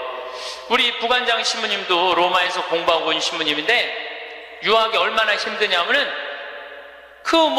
음식이 마저 언어가 제대로 돼. 공부를 이렇게 하다가 보면은 눈물이 그냥 쭈르륵 떨어진대. 너무너무 힘들어서. 근데 그렇게 박사학위를 갔는데 축하해주는 사람 하나도 없다고, 나 고생했는데 알아주는 사람 하나 없다고 청승 들고 남 원망한들 남이 알아줘요? 아무도 안 알아줘요. 그러니까 누가 축하해줘야 돼? 내가 축하해줘야 돼. 저도 이렇게 인생을 이렇게 돌아보면 나 정말로 애 많이 썼어요. 살면서 애 많이 썼어요. 내가 처음 본당 신부 평택 비전동에 갔을 때 내가 본당 신부 했는데 주교님이 본당 분가하자마자 평택 안성 고속도로 옆에 진살이라는 동네가 있었어요. 근데 거기는 아무것도 안 들어왔어. 성당 분가하라고 명령이 떨어졌어요. 떨어졌는데 막 신설성당인데 돈이 어디 있어요. 명령은 떨어졌고. 그래서 이제 돌아가신 우리 김 신부님한테 와갖고 정말로 멋있는 신부님이죠. 나 땅 사고 싶으니까 돈 좀 꿔달라고. 그래갖고 신부님이 그 자리에서 2억을 꿔주셨어요. 큰 성당에 계셨으니까. 그걸 갖고 땅을 사는데 사람들이 신부님 뭐하러 그렇게 내가 땅을 몇 평을 샀느냐 하면 2,400평을 샀어요. 성당 터를 뭐하러 그렇게 큰 터를 사느냐. 그런데 성당 터는요 한 번 사놓으면 1000년이든 2000년이든 가는 거야. 그거 300평 400평 그거 힘들게 귀양 살 거 세게. 예. 그래서 근데 그때는 20년 전에는 땅값이 거기가 평당 16만 원밖에 안 했어요. 그러니까 2000평 2400평 살만 했죠. 그래갖고 이제 정말로 다른 사람들 반대도 많은데 내가 주님의 교회 세운다고 그래갖고 이제 땅을 다 사놓고 땅값 다 정리했죠. 땅값 그런데 20년이 지난 지금 그 성당은 2400평이니까 공원이야, 공원. 성당이. 그리고 그 근처에 아파트가 다 들어와갖고 그건 너무너무 좋다는 거예요. 그런데 지금 그 성당의 교우들이 내가 그렇게 마음고생해서 땅 산 거 알 것 같아요? 모를 것 같아요? 몰라요. 알 수가 없어요. 그러면은 내가 내가 그 진사리 교우들 내가 그렇게 힘들게 땅 사고 신축하라고 돈도 7억씩이나 줬는데 땅값 다 주고 돈도 다 줬는데 그거 모른다고 내가 원망한들 그 내가 어리석은 거예요? 모르는 사람들이 어리석은 거예요? 내가 어리석은 거예요. 그런데 저는 그런 생각해요.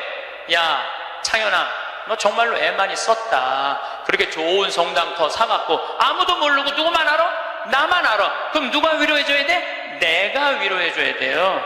그 내가 두 번째 성당은 능평이라는 성당 갔는데 성당터를 딱 받았는데 600평 터를 받았는데 길이 없는 땅을 산 거야. 뭔가 잘못돼갖고 거기다 성당을 지으려고 그러니 교우들이 너무너무 마음이 아픈 거예요. 그래서 또 내가 또 한 성질 하거든요. 교구청에 뛰어올라가갖고 길도 없는 데다 분가를 하고 이게 뭐냐 하고 난리를 쳐갖고 돈을 받아갖고 그 능평성당도 2,400평을 샀어요. 제가 15년 전에 능평성당에. 그래서 요즘은 그 동네가 땅값이 뛰어갖고 뭐 수백만 원이래 평당. 근데 2,400평을 그때 샀으니까 참. 그런데 그거 지금 그 능평성당 교우들이 내가 그 마음고생하면서 산 거 알 것 같아? 모를 것 같아요? 몰라. 모르는데 그거 모른다고 내가 섭섭하다 그러고 내가 고생한 거 아무도 알아주는 사람 없다고 그렇게 남 원망만 하면 내 자신이요 웃기지도 않는 거예요.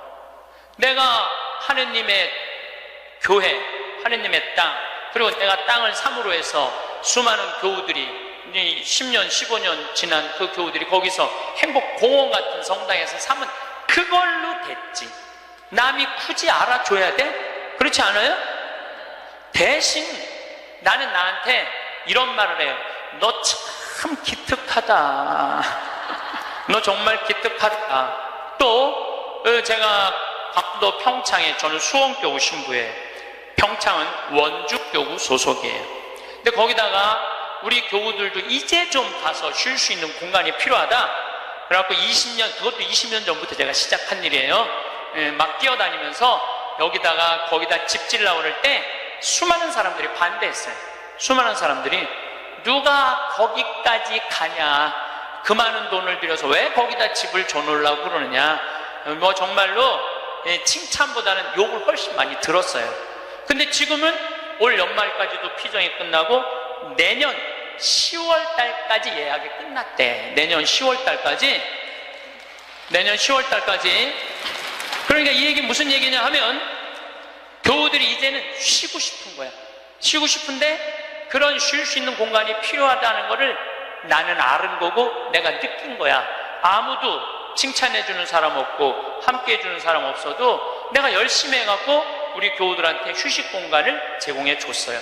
제공해 줬으면 그걸로 족한 거야. 남이 나를 알아주지 않아도 스스로 원망하지 않고 그걸 즐길 줄 아는 사람이 이 공자님이 그런 사람이 군자라고 그래요. 저는 뭐 군자까지는 아니더라도 여러분들도 마찬가지예요. 여러분들도 6.25 전쟁 끝나고 난 다음에 똥구녕이 찢어지도록 가난한 시절에 그 힘들게 살아가면서 월세 살면서 정말 돈 아껴갖고 전세로 가고 지금 이렇게 살기 좋은 아파트에 살면서 그 자식들 조금 편안하고 안락하고 쾌적한 데서 좀 살게 해주려고 평생을 애를 썼는데 자식들이 아무도 몰라줘.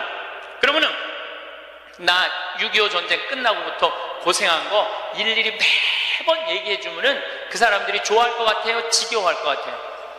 지겨워해요. 누구만 만족하면 돼? 나만 만족하면 돼요. 그래서 여러분들도 오늘 이후부터 주위 사람들한테 인정받으려고 하거나 이해받으려고 애쓰지 마세요. 누가 이해해주면 돼? 내가 이해해주면 돼. 누가 인정해주면 돼? 내가 인정해주면 돼. 얼마나 속이 편하네요. 그렇죠? 그러니까 나한테 잘해줄 수 있는 사람은 이 세상에 누구밖에 없어? 나밖에 없는 거야. 나밖에. 그런데 30살서부터 60살까지 30년 동안 여러분들이 시집 와서 밥하고 빨래하고 청소하고 애 낳고 애 키우는 가사 노동비를 계산하면 한 달에 얼마치 일을 하시느냐 하면은 350만 원어치 일을 하는 거래요.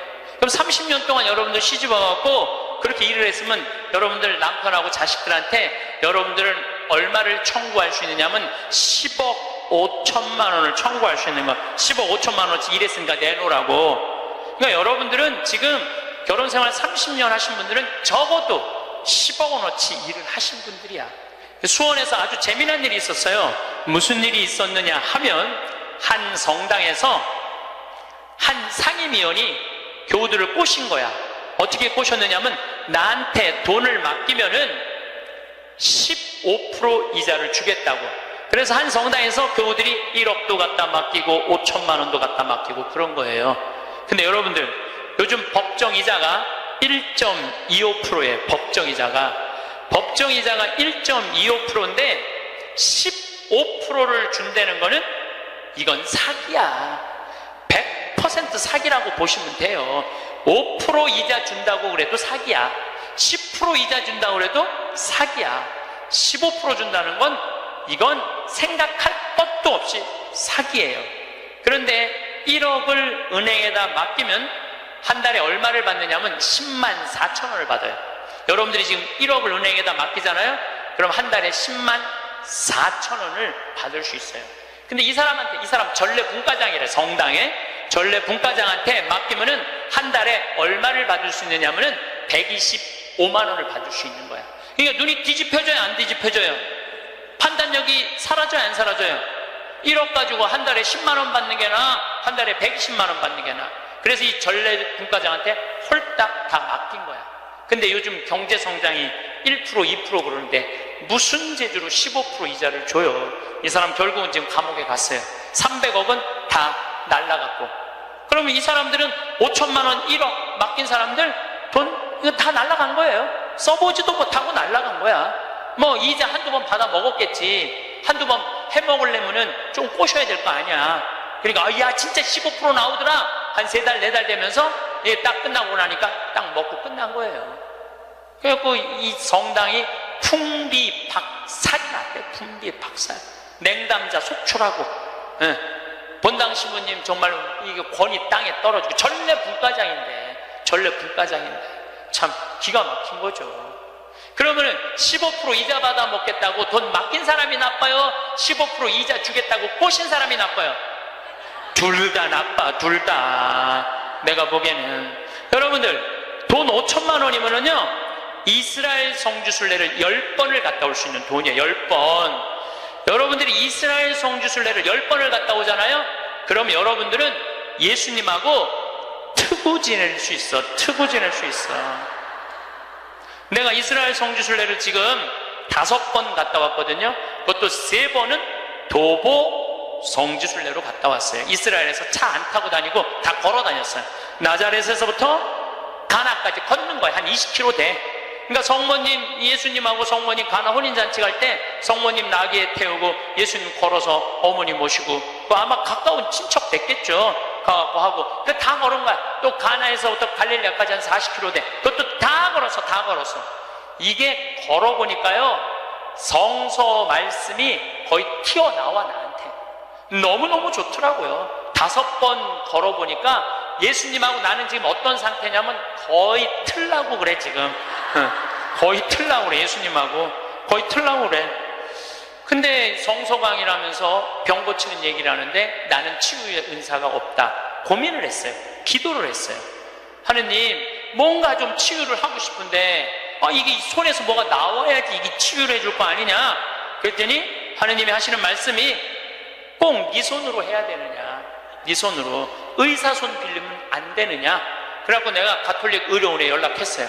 빈센트 병원에 연락해갖고 뭐라고 그랬냐면은 정말로 수술하면 꼭 나을 수 있는데 돈이 없는 사람 나한테 연락해라. 그래갖고 강의 끝나고 난 다음에 강의로 기분 좋으면은 강사로 다 내라. 한 600명 들어오는 데니까 한 600만 원 모아지겠지. 그리고 만약에 모자라면 내 인쇄 있잖아. 책 파는 거, CD 파는 거. 그게 어마어마하거든요. 그거 뭐 할 거야? 내가 마누라가 있어, 자식이 있어. 그거 해갖고 12명을 선정을 해서 지금 찾고 있어요.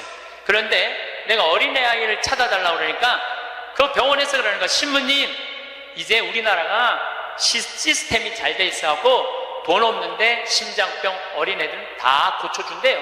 재단이 많아서. 그러니까 애들은 신부님이 안 고쳐줘도 된대. 야, 우리나라 좋은 나라야 보니까. 그러면은 일반인들도 웬만한 제도에 걸리면 다 고쳐줄 수 있대.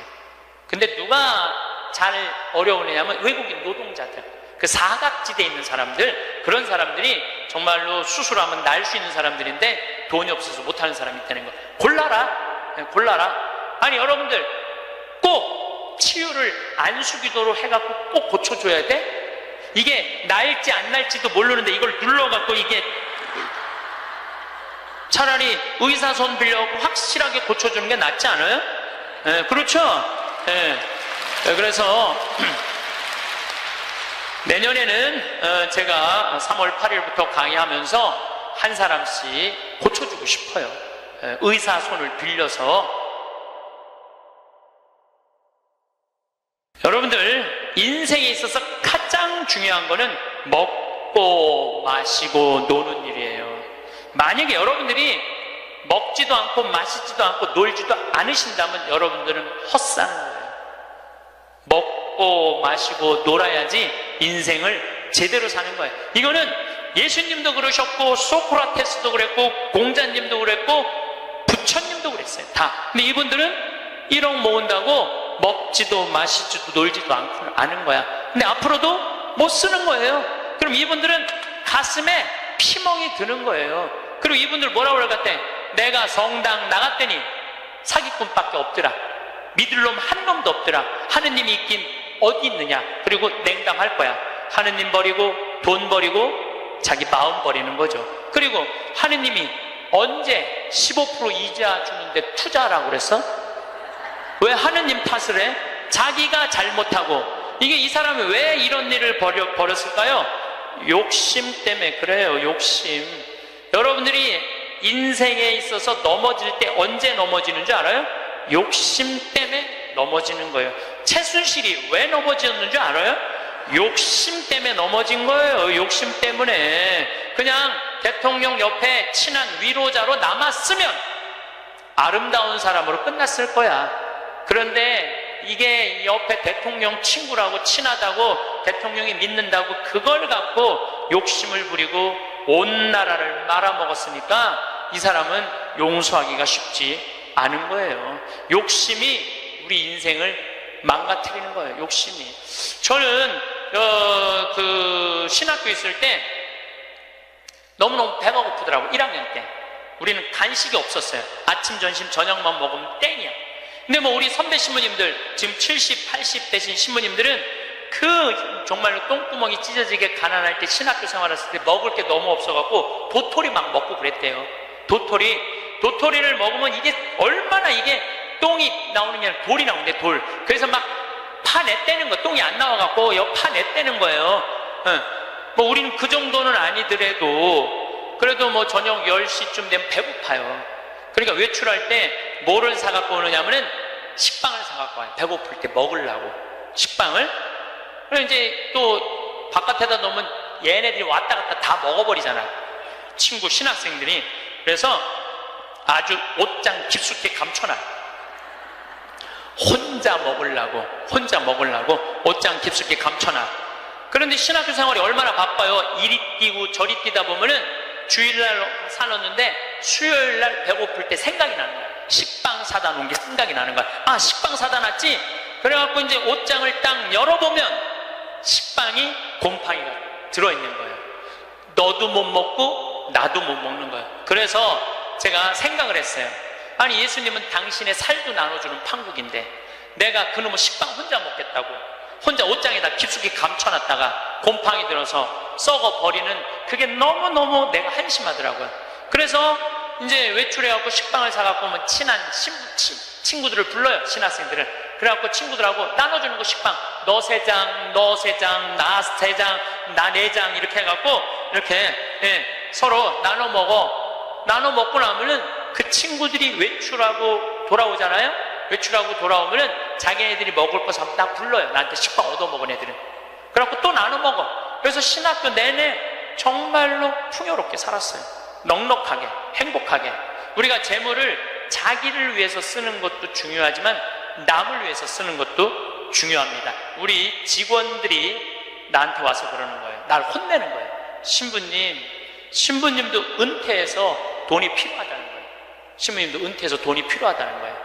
아니 지금이야 신부님 강사료도 많고 인세도 많고 찾아오는 사람도 많고 용돈도 많이 주지만 신부님 은퇴하면 생각하는 사람 아무도 없다는 거야. 찾아오는 사람도 없고 불러주는 데도 없으면 신부님 늙어서 뭐 맛있는 것도 먹고 여행도 다니고 싶은데 돈 없으면 어떻게 하려고 이 돈을 다 써버리느냐고 날 막 혼내더라고. 직원들이 돈 쓰지 말라고.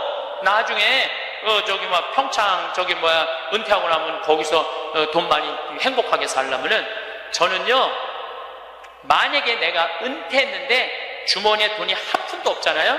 그럼 난 어떻게 할 거냐면은 사제관에 가만히 앉아 있을 거야. 돈 없는데 어떻게 그냥 사제관에 가만히 앉아 있어야지. 그런데 문제는 20년 후에 돈을 쓰려고 지금 신나는 일이 너무 많은데, 재미난 일이 너무 많은데, 의미 있는 일이 너무 많은데, 그거 20년 후에 쓰려고, 그거를 나중에 쓰려고 내가 이걸 가지고 있다면은 나는 그렇게 살고 싶지는 않다는 거예요.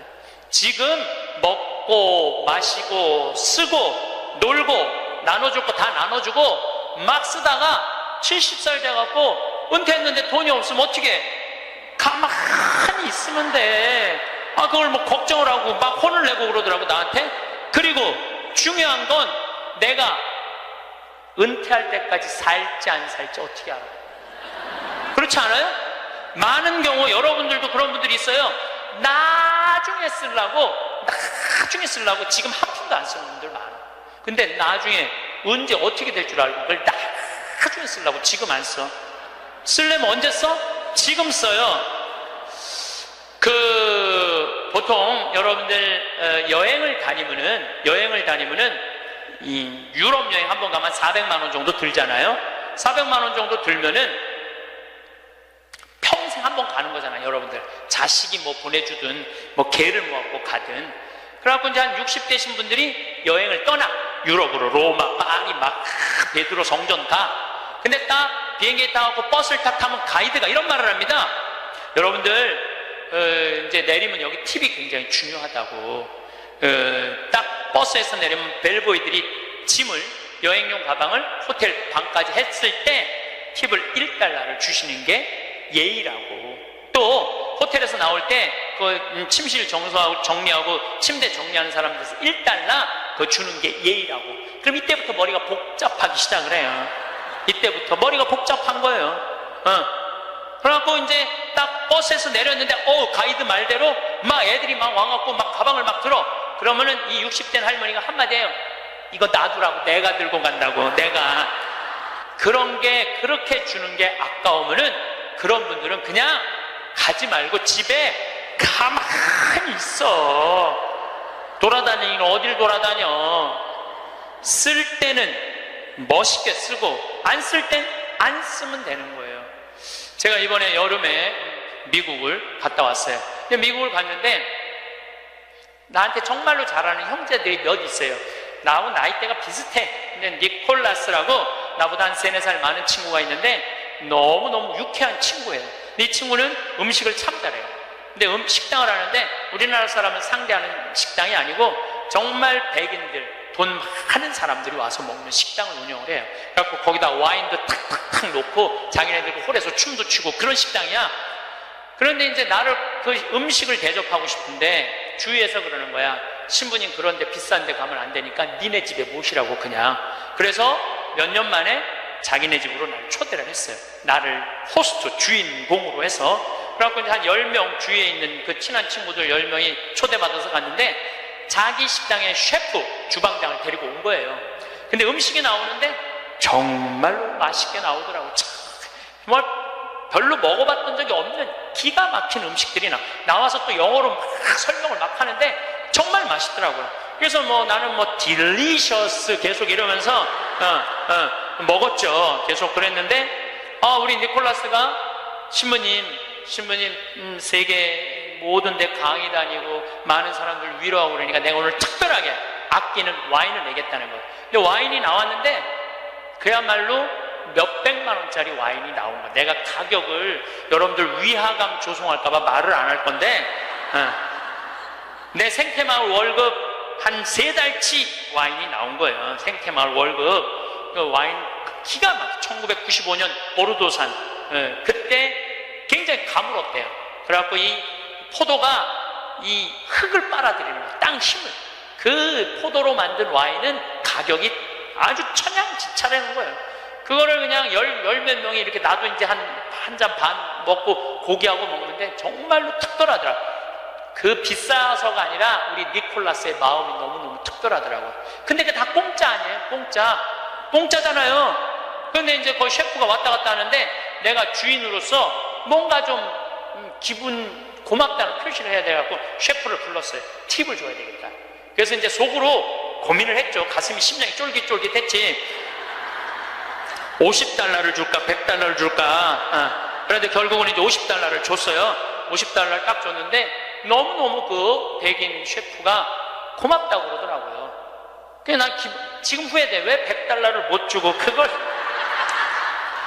50달러밖에 못 줬나. 웬만한 식당에 가서 몇백만 원짜리 와인을 먹는데도 기분 좋게 100달러를 주면 그 니콜라스 사장도 기분 좋고 셰프도 기분 좋고 거기 있는 사람들도요. 내가 딱 멋있게 딱 팁을 주고 하면은요. 뒤에서 그래. 야, 우리 신부님 정말 멋있다. 근데 내가 하나도 안 내놓고 그냥 가면 아우 저 신부님 좀스러우네. 다 그래요. 알고 보면.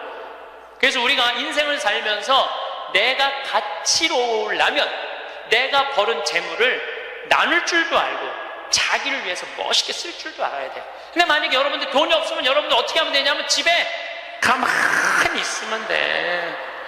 그것도 결코 슬픈 거는 아니에요. 3년에 걸쳐서 강의 주제가 참 재밌어요. 2년 전에는 죽음 껴안기, 작년에는 삶 껴안기, 올해는 자신 껴안기예요. 이게 무슨 얘기냐 하면 잘 죽으려면 잘 살아야 돼요. 잘 살려면은 자신한테 잘해줘야 돼요. 아주 단순해요. 그러면은 자신한테 잘해주려면은 첫 번째 전제 조건이 있어요. 내가 누군지를 알아야 돼요. 내가 누군지. 여러분들 요즘 텔레비전 보면은 인문학 특강 그러죠? 뭐 한 2010년부터 인문학 특강 열풍이 불었어요. 근데 그 인문학 특강의 주제는 이 3가지예요. 자신 껴안기, Who am I? 내가 누구냐? 내가 누구냐를 질문할 줄 알아야 돼요. 여러분들 60평생 살면서 내가 누군지 모르고 살아간다면 그건 참 답답한 인생이에요. 소크라테스는 뭐라고 그랬어요? 너 자신을 알라라고 그랬죠? 부처님은 뭐라고 그랬냐면 자신이 누군지를 아는 사람은 부처고 자신이 누군지 모르는 사람은 중생이라고 그랬어요. 중생. 그러니까 60평생 살면서 내가 누군지 모르고 사는 사람은 그냥 중생으로 사는 거예요.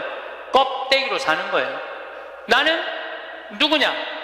나는 천주교 사제다. 하늘나라의 기쁨을 전하는 사람이다. 예수님의 사랑을, 예수님의 그 깊은 사랑을 느끼도록 해주는 사람이다. 항상 저는 물어봐요. 내가 누구냐? 나는 누구냐? 나는 사제야, 사제. 사제니까 누구 일을 해야 돼? 하느님의 일을 해야 돼. 하느님의 일을 하는 중에 신학교를 짓는 것처럼 가슴 설레는 일이 어디 있어요? 너무너무 신나는 거예요. 그러니까 여러분들도 내가 누구냐라는 질문을 해야 돼. 그리고 내가 누구냐라는 질문이 끝났으면 어떻게 살 것이냐, 이 답도 나와야 돼. 그리고 중요한 거는 어떻게 죽을 것이냐, 이게 중요해요. 여러분들, 내가 어떻게 죽을 것, 죽는 것도 시나리오가 필요하다니까요. 죽는 것도 내가 어떻게 어떤 과정으로 죽을 것이다, 시나리오가 필요해요. 그런데 한국 사람들은 참 죽는 거를 싫어해요. 어떻게 해서든지 안 죽으려고 그래. 어떻게 해서든지 안 죽으려고 그래. 만약에 우리 동네에 공동묘지가 들어온다면 난리도 아니야. 왜? 우리는 죽음에 대해서 부정적이거든요. 죽음은 어둠이라고 생각하고 절망이라고 생각하고 영원한 어둠이라고 생각을 해.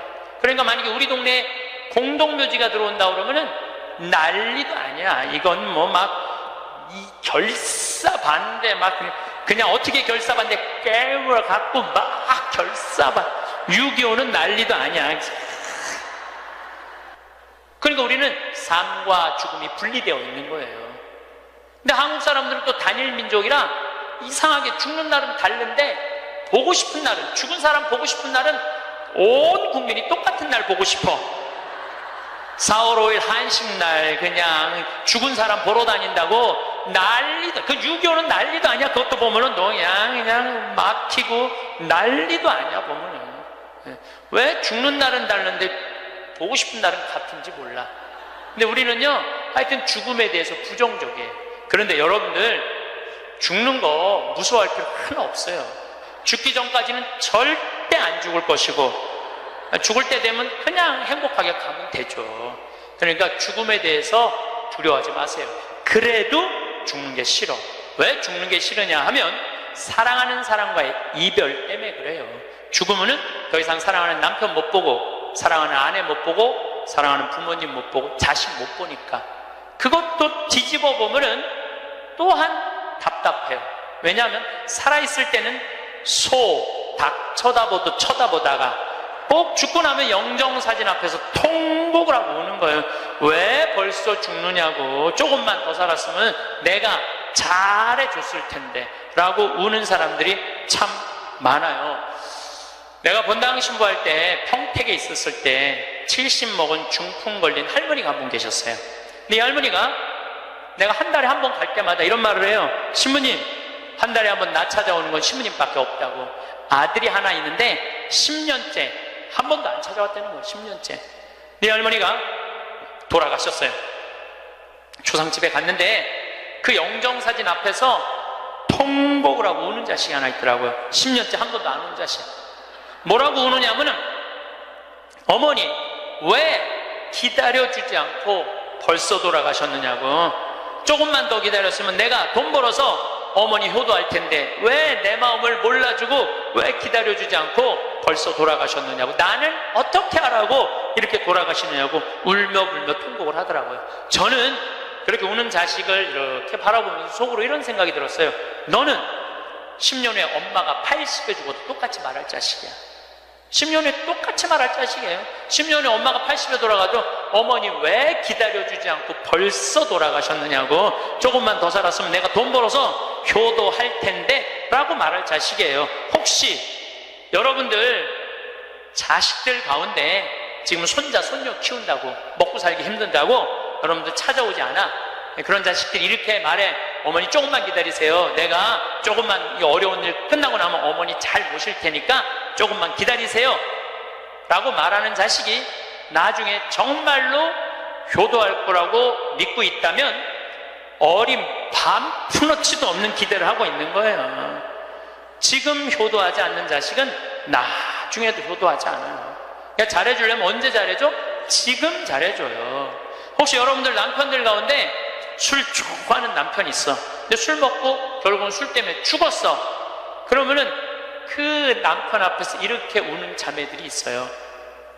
이렇게 죽을 줄 알았으면 그 좋아하는 술이라도 한번 마음 놓고 먹게 할 걸. 이렇게 말하는 자매 있어요.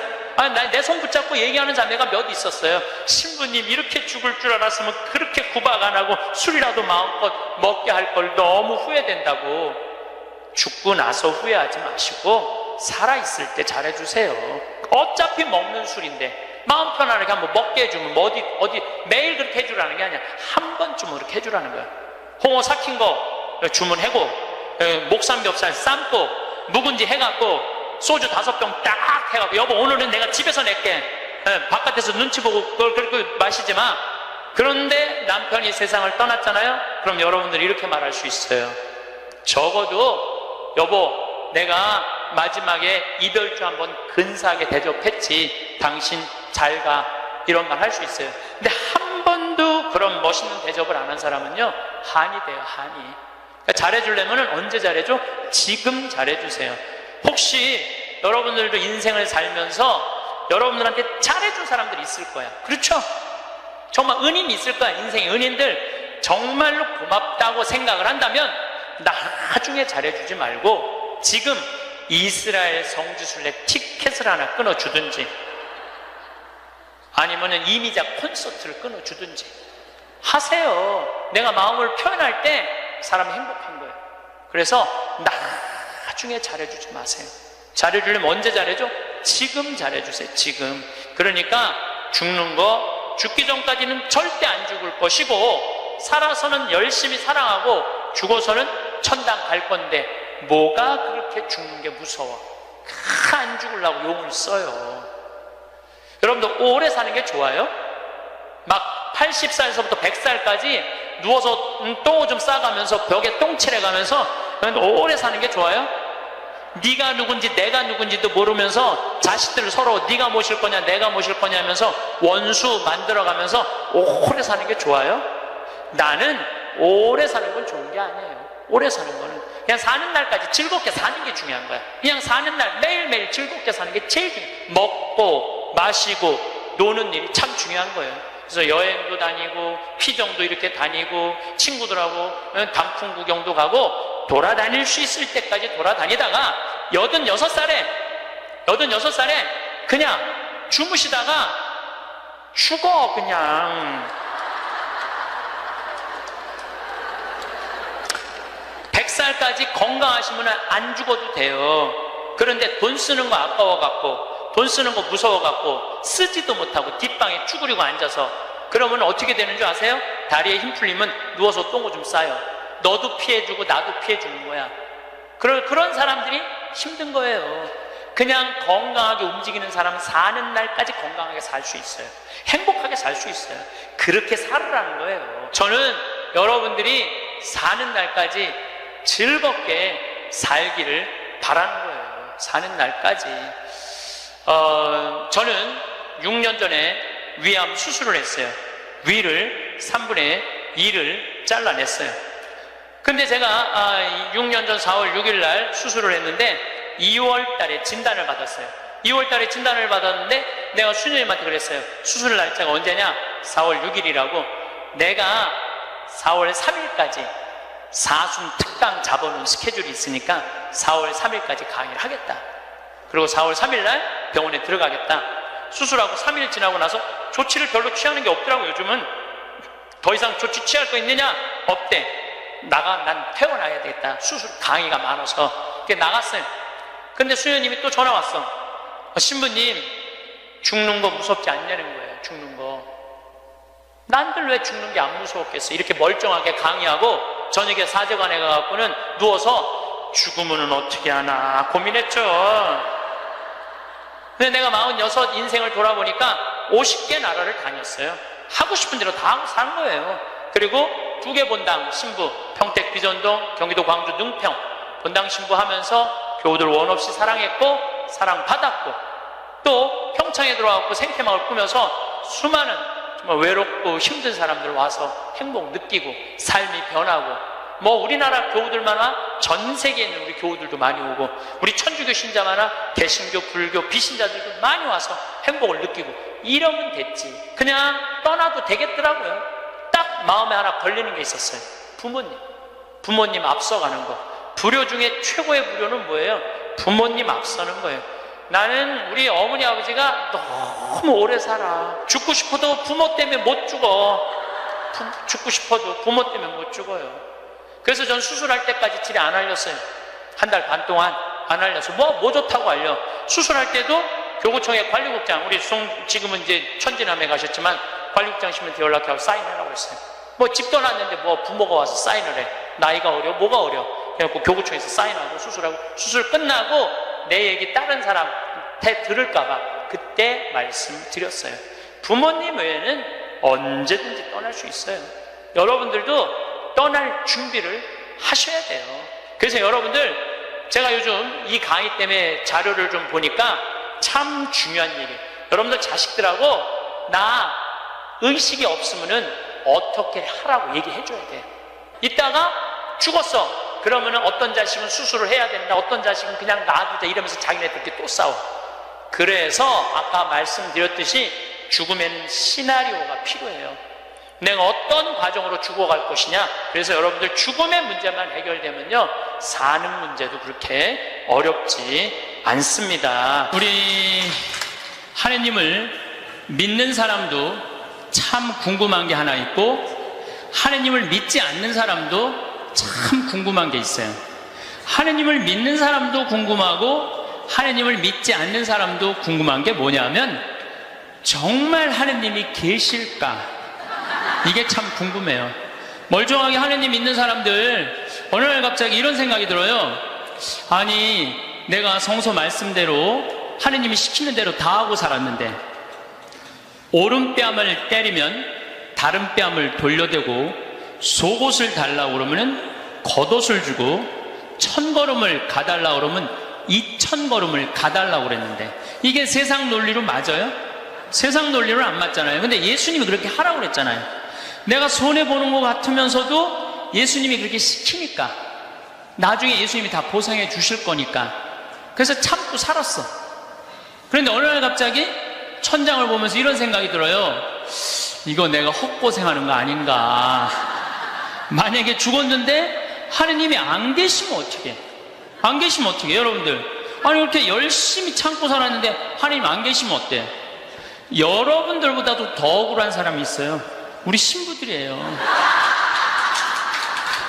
우리 신부들은 그 좋다는 여자 다 뿌리치고, 그 좋다는 여자 다 뿌리치고, 마음에 드는 여자 마음에 다 사귀고, 그리고 평생을 혼자 살았는데 죽었는데 아무것도 없으면 어떻게? 얼마나 허망해요. 그러니까 궁금한 거예요. 어느 날 갑자기 정말 하느님이 계실까? 우리 수녀님들도 예수님이 정배라고 그러고 살았는데, 죽었는데 정배가 없어. 이게 신랑이 없어 죽었는데 얼마나 허망하겠어요. 그러니까 궁금한 거예요. 하느님이 정말 계실까? 근데 하느님을 믿지 않는 사람들도 궁금해요. 왜 궁금하냐면은 하느님이 없다고 자기 마음대로 하고 살았어. 약한 사람 때리고, 약간 바보 같은 사람 돈 사기 쳐먹고, 자기 하고 싶은 대로 하고 살았어. 나 심판해줄 하느님이 없는데 어때? 그리고 막 살았어. 근데 어느 날 갑자기 천장을 보고, 혹시 계시면 어떻게 할까? 이 생각이 드는 거예요. 혹시 계시면 어떻게 할까? 그러니까 하느님을 믿는 사람은 혹시 안 계시면 어떻게 할까 걱정. 하느님을 안 믿는 사람들은 혹시 계시면 어떻게 할까 걱정. 그래서 하느님의 존재가 궁금한 거예요. 하느님의 존재가 궁금한 이유 중에 하나는, 하느님이 계시다면 착한 일을 한 사람은 상을 주고 악한 일을 한 사람은 벌을 주잖아요. 하느님이 계시다면 그 사람들 벌 주는 지옥이 분명히 있을 건데, 하느님이 계시다면 너무 착하게 산 사람, 착하게 산 사람 하늘나라의 보상을 받아야 될 텐데, 그래서 천당 지옥이 궁금한 거예요. 세 번째로 궁금한 건 뭐가 세 번째로 궁금하냐면, 그렇다면 나는 천당 갈까 지옥 갈까? 이게 진짜 궁금해요. 여러분도 궁금하지 않아요? 저는 가끔 혼자 생각해요. 나는 과연 천당 갈까 지옥 갈까 연옥 갈까? 아슬아슬해요. 저는 이렇게 아슬아슬해요. 근데 만약에 죽었던 아버지가 땅에다가 묻어놓고 1년 있다가 무덤을 탁 열고 툴툴 털고 오셔서, 야, 내가 죽어봤더니 천국이 있더라. 가보니까 너무 좋더라. 꽃도 아름답고 정원도 아름답고 향기도 좋고 음악도 아름답고, 그냥 사람들도 착한 사람들 모여 사니까 너무너무 행복하더라. 이렇게 말해주면 얼마나 좋겠어요. 죽은 아버지가 1년 만에 살아 돌아와갖고, 연옥은 그 훈련 받는 데는데, 보통 쉽지가 않더라. 훈련 받는데 보니까 너무 힘들고 고통스럽더라. 지옥은 갈 데가 못 되더라. 이렇게 얘기해 주면은 얼마나 좋겠어요. 죽은 아버지가 살아 돌아와갖고, 야, 그 착한 일 열심히 하고 어려운 사람 열심히 도와주고 성당일 열심히 한 큰아버지는 천국에 지금 있더라. 너무 행복하게 있더라. 성당 나갔다 안 나갔다 한 작은 아버지, 그 작은 아버지 있잖아. 성당 나갔다 안 나갔다가 어떤 땐 착하게 살았다, 어떤 땐 이상하게 살았던 작은 아버지는 연옥에서 지금 고생하고 있더라. 훈련 받고 있더라. 돈만 알고 성당 뭐 하느님이 어디 있느냐 그러는데 막내 고모 있잖아. 지옥에서 죽살나게 고생하고 있더라. 이렇게 얘기해주면 얼마나 좋아요. 근데 죽은 아버지는 한번 땅에다가 묻어놓으면 다시는 와서 얘기해주는 법이 없어요. 너무 답답한 거예요. 저는 이랬으면 좋겠어요. 사람이 죽으면은 영혼이 올라가잖아요. 영혼이 혼이 올라가잖아요.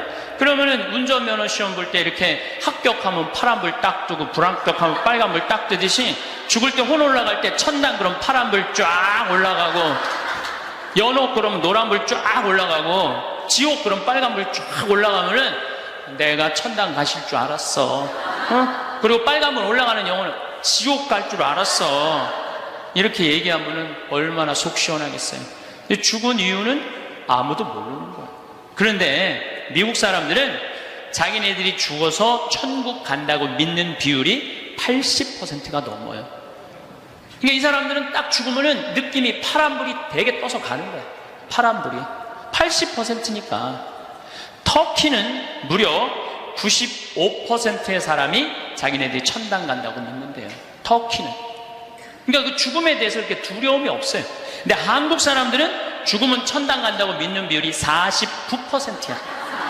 그러니까 죽음 이후에 대해서 천국을 간다는 그런 희망이 별로 없어요. 그러니까 일단 죽는 건 싫어. 일단은 살아있는 게 나아. 천당 갈지 지옥 갈지 연옥 갈지 모르니까 일단은 살아있는 게 나아요.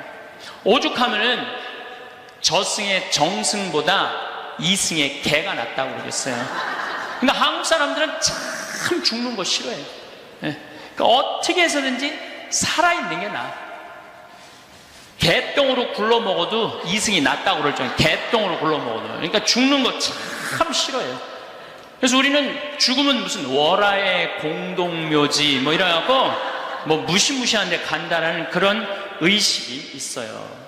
그리스도교 부활신앙이 자리 잡은 유럽이나 미국이나 남미에 가보면은요, 공동묘지가 동네 한가운데 있어요. 공동묘지가 어디를 가거나. 제가 이 죽음에 대해서 묵상을 많이 하고 싶어서 유럽 공동묘지, 미국 공동묘지, 남미 공동묘지 다 가봤어요. 그냥 지나가 보는 게 아니라 직접 들어가 봤어요. 직접. 그런데 유럽이나 미국이나 남미나요, 일단은 우리하고 공동묘지 느낌이 달라요. 왜냐하면 색깔이 하얀 페인트로 다 칠해놔요. 그러니까 공동묘지에 딱 들어가 보면은 박물관 같은, 실질적으로 공동묘지 안에 박물관도 많고 또 공원 같은 느낌을 받아요. 공원 같은 느낌을 받아서 토요일날 일요일날은 도시락 싸들고 어디를 놀러를 가냐면 공동묘지로 누구나 다 놀러를 가요. 그러니까 공동묘지가 아니라 놀이터죠. 놀이터. 아르헨티나에 가봤더니 이 사람들은 기일이 되면은 공동묘지에 가갖고 묻었던 아버지 관 있잖아요. 관을 다시 꺼내갖고 닦아요. 닦고 맞대라고, 이번에 교황님 즐겨 드시는 차 있잖아요. 그걸 맞대라고 그러거든요. 맞대를 마시면서 그 관을 닦아가면서 죽은 사람 얘기를 하는 거예요. 그리운 얘기를 하는 거예요. 살아있을 때 이런 일을 했지, 저런 일을 했지. 그러니까 이게 죽음이라는 게 그렇게 부정적이지 않아요. 미국만 하더라도 동네 한가운데 공동묘지가 있어요. 미국은 기독교 국가예요. 그리스도교 국가. 우리 가톨릭 신자가 몇 명이냐면 7,500만 명이에요. 7,500만 명. 미국은 맨날 총 쏘고 막 마약하고 사람 죽이는 것 같은데 그거는 극히 일부고 평범한 미국 사람들은 다 평화롭게 살아요. 토요일날 일요일날 다 성당 교회 가요. 그리고 사람이 죽으면은 동네 한가운데 묻어놓으니까 아침 저녁으로 출퇴근하면서 아버지 묘, 엄마 묘, 아내 묘, 자식들 묘까지 맨날 보는 거예요. 출퇴근하면서. 그러니까 아침에 출근할 때 아내 묘에다가 장미 한 송이 놓고, 여보, 나 오늘 중요한 계약이 있어. 당신이 도와주면은 내가 오늘 계약이 잘 될 것 같아. 이렇게 죽음하고 얘기를 해요. 죽어 있어도 죽었다고 생각을 안 하는 것 같아요. 그 사람들은. 그 퇴근한 길에 아내 묘에다 장미 한 송이 놓으면서 여보, 당신이 오늘 도와줘서 그런지 나 오늘 계약이 너무너무 잘 됐어. 고마워. 이렇게 얘기를 해요. 그래서 미국 사람들이 이런 얘기를 해요. 묘지 참배는 덕의 대학을 다니는 것과 같다. 묘지를 잡고 가는 건 덕의 대학을 가는 것과 같다. 요즘 위령성월이잖아요. 우리 묘지 방문하라고 그러잖아요. 묘지를 방문하다 보면은 내가 이 세상에서 추구하는 명예, 권력, 돈, 이게 다 허망하다는 걸 느낀다는 거예요. 우리나라 사람들은 일단 죽으면은 다시는 보고 싶지 않은가 봐. 아주 깊숙한 산속에 갖다 파묻어 버려. 그냥 파묻어 버려. 파묻어 버려요. 그리고 미국 사람들은 출퇴근길에 안에 묘가 있으니까 보고 싶으면 가서 얼마든지 보는데, 우리는 산속 깊숙한 곳에 갖다 파묻어 버리니까 찾아가려고 해도 마음을 단단히 먹어야 돼. 내가 오늘 한번 남편 묘를 가야 되겠다, 뭐 아내 묘를 가야 되겠다, 부모 묘를 가야겠다, 마음을 단단히 먹어야 돼. 근데 이게 참 신기한 게, 대한민국 사람들은 마음을 단단히 먹어도 온 국민이 똑같은 날 마음을 단단히 먹어요. 이상해. 죽는 날은 다른데 어떻게 보러 가는 날은 다 똑같아? 너무 신기해요. 똑같은 날 마음을 단단히 먹는 거야. 그러니까 그 묘에 대한 거부 반응이 있으니까 어떤 일이 있느냐면은 저도 그런 동창신부 아버지가 돌아가셔갖고 묘지까지 한번 따라가 봤는데, 그 집도 역시 산속 깊숙한 곳에 파묻. 그런데 동네 한가운데 장의차 진입 금지, 동네 이렇게 써 있더라고요. 그 다음에 상여 진입 금지 이렇게 써 있더라고요. 그래서 그 동네 입구에서 아버지 관을 내려갖고 우리가 메고 들로 산으로 그 산으로 모시고 갔던 적이 있어요. 그러니까 이 뉴욕에 가다 보면은 맨하탄하고 퀸즈라는 동네가 있어요. 강남하고 강북하고 똑같아요. 맨하탄은 강남, 퀸즈는 강북, 이런 식이에요. 그런데 퀸즈에서 맨하탄으로 들어가다 보면 엄청나게 큰 공동묘지가 있어요. 하루에 그러니까 수백만 명이 그 공동묘지를 보면서 맨하탄으로 출퇴근을 해요. 그래도 이 사람들은 생전 그 묘에 대해서 이전해라 이런 거 하나 없어요. 근데 만약에 우리나라가 강북하고 강남 사이에 잠실에다가 공동묘지를 한번 딱 세운다 그러면 우리 어떻게 할 것 같아요? 그렇죠. 난리가 나죠. 끼두르고 뭐라 그래요? 결사반대.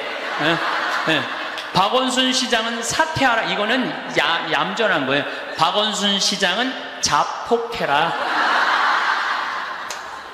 여러분들, 우리나라 사람들이요, 의외로 죽음의 문화에 대해서 굉장히 부정적이에요. 그러니까 죽음을 받아들이지 않아요. 끝까지 받아들이지 않아요. 여기 서울에도 추모공원 하는데 여러분들 몇 년 동안 서울 시민들이 반대했는 줄 알아요? 여러분들이 몇 년 반대했느냐면 9년 동안 반대를 했어요. 9년이 지나서 2012년에 겨우 추모공원을 한 거예요. 그러니까 우리 성당들도 이렇게 성당 안에다가 지하에다 납골당 해놓으면 얼마나 좋아. 미사 참여 와갖고 엄마 보고 싶으면 지하에 내려가갖고 엄마 보고 기도하고 이야기하고 얼마나 좋아요. 그런데 그냥 여기 흑석동 성당도 그 납골당 한다면 얼마나 주민들이 반대했어요. 여기 한국 사람들은 죽는 거 진짜 싫어요. 죽는 거. 일단은 살아있는 게 나은 거야. 일단은 수단과 방법을 가리지 않고 살아있는 게 나은 거야. 그런데 한국 사람들은 죽는 거를 하느님을 믿는 사람도 싫어하고 하느님을 믿지 않는 사람도 싫어해요. 하느님을 믿지 않는 사람은 죽는 거 싫어할 이유가 뭐가 있어? 아까도 말씀드렸지만 나 심판할 하느님이 없는데, 나 심판할 하느님이 없는데 죽으면 얼마나 속편해요. 그런데 놀랍게도 사형수들, 나쁜 짓이라는 폭력범들, 남편이 보는데도 그냥 아내하고 딸 그냥 성폭력한 사람들, 5명 10명씩 죽인 사람들, 이런 사형수들 보면은요 죽기 전에 벌벌벌벌 떤다는 거예요. 죽고 난 다음에 아무것도 없는데 벌벌벌벌 떠는 거예요. 왜? 자기가 사형을 받은 걸로 끝나는 게 아니라는 거야. 이 사람 생각에는 내가 정말로 씻을 수 없는 죄를 졌는데 죽었고 난 다음에 하느님이 있어갖고 나를 심판해갖고 지금도 괴롭지만 죽어서 영원히 꺼지지 않는 불 속에 던져지면 어떻게 하나.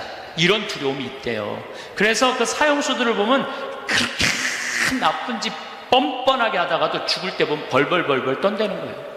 그러니까 사형수가 이제 교수대 올라가면서 막 교수대 이제 올라가는데 계단이 사거갖고 계단 밑으로 팍 떨어진 거예요. 이 사형수가 핸대는 소리가 하마터면 죽을 뻔했네. 죽기 직전까지 죽기 싫은 거예요. 죽기 직전까지 어떻게 해서든지 살아있고 싶은 거, 어떻게 해서든지 살아있고 싶은 거예요. 왜 이 사람이 바로 죽음을 앞두고도 죽음을 벌벌벌벌 떠느냐면 죽고 난 다음에 사형은 아무 문제가 없다는 거예요. 죽고 난 다음에 그 다음에 내가 하느님 앞에 가갖고 혹시 하느님이 계시면 어떻게 해? 그래갖고 그분이 나의 모든 죄를 묻어서 영원히 꺼지지 않는 불 속으로 떨어지면 어떻게 하냐 이거야. 그러니까 죽기 직전까지도 그냥 계단에 떨어지고 어차피 1분 후에 죽을 건데도 그냥 하마터면 죽을 뻔했네. 그런데 믿는 우리들도 죽는 게 싫어. 믿는 우리들도 죽는 게. 한국에 믿는 사람들, 이거 설문조사 한 거예요. 한국에 믿는 사람들도요, 자기가 천국에 갈 거라고 믿는 비율이 50%가 안 넘어요. 왜 믿는 사람들은 죽는 게 싫어? 아는 게 병이야. 천당, 지옥 있다는 거 교리로 다 알아. 그런데 내가 가만히 생각해보니까 본당 신부 미워하고 형제들 굶었을 때 모른 척하고 성당 다니기 싫어갖고 그냥 냉담하고 그냥 못된 짓 한 거 이거 다 알아. 그러니까 이게 천당 지옥 있는 건 알긴 아는데 내 사는 꼴을 봐서는 천당 갈 것 같지는 않아. 어디 갈 것 같아? 지옥에 갈 것 같아. 그러니까 일단은 살아있는 게 나은 거야. 아직은 여기는 천당 지옥이 결정 안 됐잖아요. 마태복음 5장 27절에 보면은 예수님이 이런 얘기를 해요. 너희들 만약에 여자를 보고 음흉한 생각을 가지면 눈 알을 빼버려라 하래. 예수님 말을 해도 이렇게 살벌하게 눈 알을 빼버려. 눈 알을. 성공한 사람들을 보면 크게 두 부류로 나뉘는 걸 알 수 있습니다. 하나는 자신이 성공했다고 여기저기 떠벌리고 다니는 사람들, 그리고 또 하나는 조용히 아무 말 없이 자기 삶을 사는 사람들입니다. 우리는 흔히 성공을 하면 자연스럽게 자랑하고 싶어질 거라고 생각하죠. 좋은 차를 사고 비싼 시계를 차고 SNS에 멋진 사진을 올리고 싶을 겁니다. 왜냐하면 그렇게 하면 남들이 나를 더 인정해 줄 거라고 믿으니까요. 하지만 현실은 그렇지 않습니다. 오히려 진짜 성공한 사람들은 그렇게 행동하지 않습니다. 왜냐하면 보여줄 필요가 없기 때문입니다. 돈이 많다고 높은 자리에 있다고 유명하다고 해서 굳이 그걸 드러낼 필요는 없습니다. 그걸 아는 사람들은 이미 알고 있고 모르는 사람들은 알 필요가 없죠. 그런데도 굳이나 성공했다고 떠드는 사람들이 있습니다. 그런 사람들은 왜 그럴까요? 간단합니다. 그 사람들은 사실 그렇게까지 성공한 게 아니기 때문입니다. 우리는 종종 SNS에서 성공한 사람들을 봅니다. 해외여행을 가고 고급 레스토랑에서 밥을 먹고 멋진 차를 타고 다니는 모습? 그런데 가만히 보면 그런 걸 보여주는 사람들은 언제나 뭔가를 팔고 있습니다. 강의를 팔든 자기 브랜드를 홍보하든 아니면 단순히 자기 자존감을 유지하려고 하든 간에 결국 목적이 있는 거죠. 진짜 부자들은 그렇게 하지 않습니다. 오히려 조용히 아무도 모르게 자기 일을 합니다. 왜냐하면 자랑해서 얻을 게 없기 때문입니다. 오히려 괜히 잘난 척했다가 사람들에게 이용당하거나 시기와 질투를 받거나 쓸데없는 오해를 사는 게 더 피곤합니다. 이건 단순한 돈 이야기가 아닙니다. 사회적인 성공을 이룬 사람들도 마찬가지입니다. 진짜 실력 있는 사람들은 자기 실력을 굳이 떠벌리지 않습니다. 왜냐하면 그럴 필요가 없으니까요. 자기 분야에서 최고라면 사람들이 먼저 알아서 찾아옵니다. 반대로 실력이 부족한 사람일수록 자기를 포장하려고 애씁니다. 우리가 흔히 듣는 말이 있죠. 빈수레가 요란하다. 이 말이 괜히 있는 게 아닙니다. 정말 내실이 있는 사람들은 굳이 시끄럽게 굴지 않습니다. 반대로 겉만 번지르르한 사람들은 자기가 얼마나 대단한지 떠들고 다닙니다. 이걸 좀 더 현실적인 예로 들어볼까요? 동창회에 나가면 꼭 이런 사람이 있습니다. 옛날에는 별거 아니었는데 갑자기 잘 됐다고 나타나서 자기가 얼마나 성공했는지 자랑하는 사람. 처음에는 다들 와 대단하다 하고 들어주지만 시간이 지나면 어떨까요? 대부분 속으로 이렇게 생각할 겁니다. 저 사람 뭐 저렇게까지 티를 내? 결국 그런 사람은 점점 멀어지게 됩니다. 반면에 정말 성공한 사람들은 조용합니다. 굳이 자기가 어떻게 살고 있는지 설명하지 않죠. 그런 사람들은 오히려 주변에서 먼저 알아보고 자연스럽게 존경을 받습니다. 그게 진짜 성공입니다. 그럼 우리는 어떻게 해야 할까요? 내가 뭔가를 이루었을 때 굳이 남들에게 알릴 필요가 있을까요? 물론 가까운 사람들에게 좋은 소식을 전하는 건 좋습니다. 하지만 굳이 모든 사람들에게 나 이렇게 잘 살고 있어요 하고 알릴 필요는 없습니다. 그런 행동은 결국 나에게 득이 되지 않습니다. 성공이라는 건 원래 조용한 겁니다. 내가 잘 되고 있으면 주변 사람들이 자연스럽게 알게 됩니다. 굳이 내가 말하지 않아도 내 행동과 태도에서 묻어나오게 되어 있습니다. 그러니 굳이 보여주려고 애쓰지 마세요. 오히려 그게 더 진짜 성공한 사람의 태도입니다. 사람은 사회적 동물이라고 하잖아요. 혼자 살아갈 수 없고 결국 사람과의 관계 속에서 기쁨도 얻고 때로는 상처도 받습니다. 그런데 한 가지 생각해 볼 게 있어요. 우리가 정말 인간관계가 필요해서 맺고 있는 걸까요? 아니면 그냥 그래야 한다고 배워서 어쩔 수 없이 유지하고 있는 걸까요? 어릴 땐 친구 많으면 좋다고 하죠. 사회생활에서도 인맥이 중요하다는 말을 많이 합니다. 그런데 정작 주변을 보면요, 인간관계가 넓은 사람일수록 스트레스를 더 많이 받아요. 전화벨이 울릴 때마다 이번엔 또 무슨 부탁일까 싶고, 단체 채팅방에서 메시지가 올 때마다 이걸 또 어떻게 대답해야 하나 고민하죠. 관계가 많아질수록 책임과 피로도 함께 늘어나는 겁니다. 어떤 사람들은 인간관계를 줄이면 외롭지 않겠냐고 해요. 그런데 가만히 생각해보면 진짜 외로움을 느끼는 순간이 언제인지 아세요? 오히려 불필요한 인간관계 속에 있을 때입니다. 같이 밥을 먹고 얘기를 나누는데도 뭔가 허전하고 대화가 컥 돌고 속마음을 나누지도 못할 때, 그럴 때 우리가 더 외롭다고 느끼죠. 그렇다고 당장 인간관계를 다 끊어버릴 순 없겠죠. 하지만 적어도 내가 정말 소중하게 여겨야 할 관계와 그냥 관성적으로 유지하는 관계는 구분할 필요가 있습니다. 예를 들어 매번 나한테 부탁만 하고 정작 내가 어려울 땐 연락 한 번 없는 사람, 내가 실수하면 뒷담화를 하면서 내 앞에서는 웃는 사람, 이런 관계를 굳이 계속 이어갈 이유가 있을까요? 가끔은 이런 경험도 있을 거예요. 우연히 어떤 사람과 친해졌는데 만난 지 얼마 되지도 않았는데 너무 많은 걸 털어놓는 사람들 있죠. 자기 속사정부터 가족 문제, 직장 고민까지 쏟아내는 사람들. 이런 경우 두 가지의 가능성이 큽니다.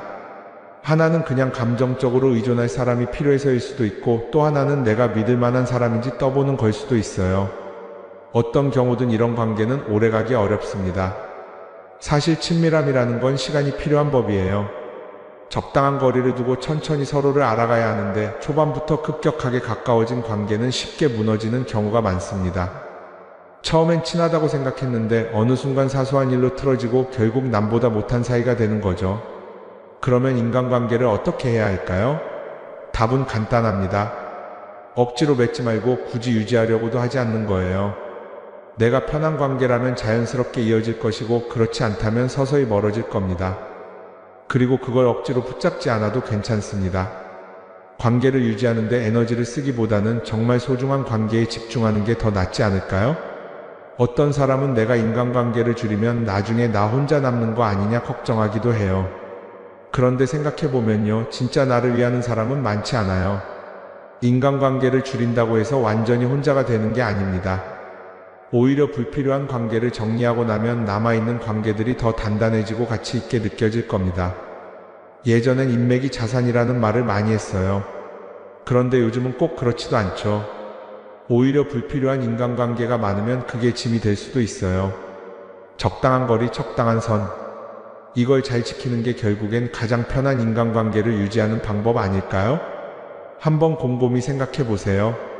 지금 내 주변에 있는 사람들 중에서 내가 정말 편하게 만날 수 있는 사람이 몇 명이나 되는지, 내가 억지로 맞춰주고 있는 관계는 없는지. 관계를 줄이면요, 외로워지는 게 아니라 오히려 더 자유로워집니다. 그리고 자유로워진 만큼 내 인생에서 정말 중요한 것에 집중할 수 있게 됩니다. 인간관계 너무 많은 걸 신경